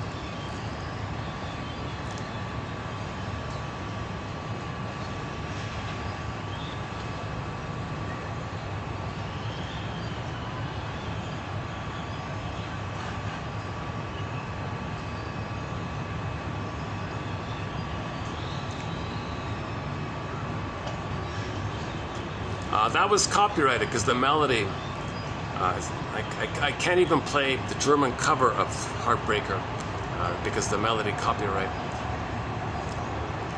So if somebody thinks that somebody in the present broke their heart, you did all that to know the story that your mother broke your heart. That's why you chose someone to recreate and reenact what you felt originally, to know the original. And once you know the original, then you don't need to recreate it. Then you can love the present. But if you don't remember your mother broke your heart, you find someone who breaks your heart so you can know your mother broke your heart. Memory, repeating, working through like that. So we don't remember mother broke our heart. So you find someone like your mother who's going to dump you, and you feel like your heart's broken. But it was already broken, it just, you don't remember it, was repressed, it's just brought up. You chose the person in the present to bring it up, to stimulus, replay, feel up, so you can know the feeling, bring up your feeling, process, digest, assimilate, get story, build a seahorse, narrow the medicine, get the story, get the story. The person was a catalyst. The person was the stimulus trigger. So to bring up the memory of the past, to know this past. So when you're triggered, okay, she's a heartbreaker. When you're triggered, that means it's an old memory, not now. Old, not now. There's time. You're building the seahorse. You're identifying time. When you're triggered, that's the past. It's not the present, like that. So that's why repetition compulsion is an attempt to remember. It's an innate drive for healing. We're trying to heal. Like the Janov quote today, we're trying to heal like that. Okay, maybe on that note, I'll just wrap it up here. So thanks for, we mentioned, what did we close up with? Katja Epstein's, our theme song is by Katja Epstein. Let's see if I can take it up here. What is that? Our theme song to 1001 Windmills of the Mind is Katja Epstein, another cover of hers. She does very good covers. She does a cover of Windmills of the Mind.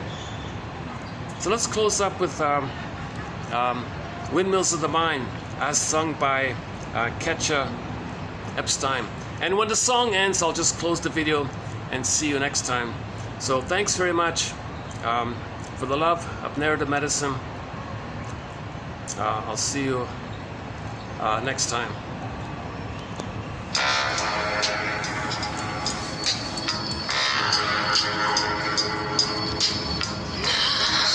Wenn die Straßen plötzlich still sind, wenn die Stadt auf einmal schweigt, wenn aus steinernen Kaminen stumm der Mond zum Himmel steigt, wenn es hier in meinem Zimmer leer und einsam wird um mich, such ich in den dunklen Schatten die Erinnerung an dich und ich fühle wie ein Augenblick zur Ewigkeit gerinnt, wenn das Spinnrad meiner Träume links zerrissene Fäden spinnt und sich leis zu drehen beginnt, wie sich Mühlen drehen im Wind.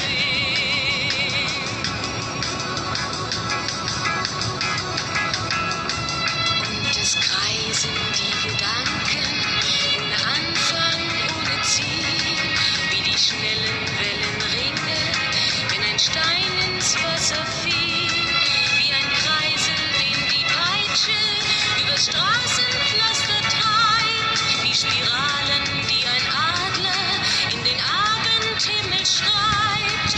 Und ich fühle, wie ein Augenblick zur Ewigkeit gerinnt, wenn das Spinnrad meiner Träume links zerrissene Fäden spinnt und sich leis zu drehen beginnt, wie sich Mühlen drehen im Wind.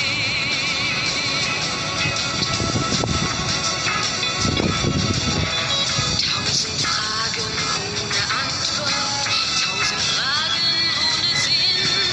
Warum flog für uns der Sommer wie ein Pfeil so schnell dahin? Hat der Herbstwind gar die Spuren unserer Liebe schon verweht? Wenn erst weiße Flocken fallen, ist es dann für uns zu spät. Sah ich eben nicht im Dunkel deinen Schatten an der Tür, hoffte für ein paar Sekunden, du kämst doch zurück zu mir. Doch warum sich selbst belügen? Längst ist meinem Herzen klar, dass der Pulsschlag dieser Hoffnung nur mein eigener Schatten war.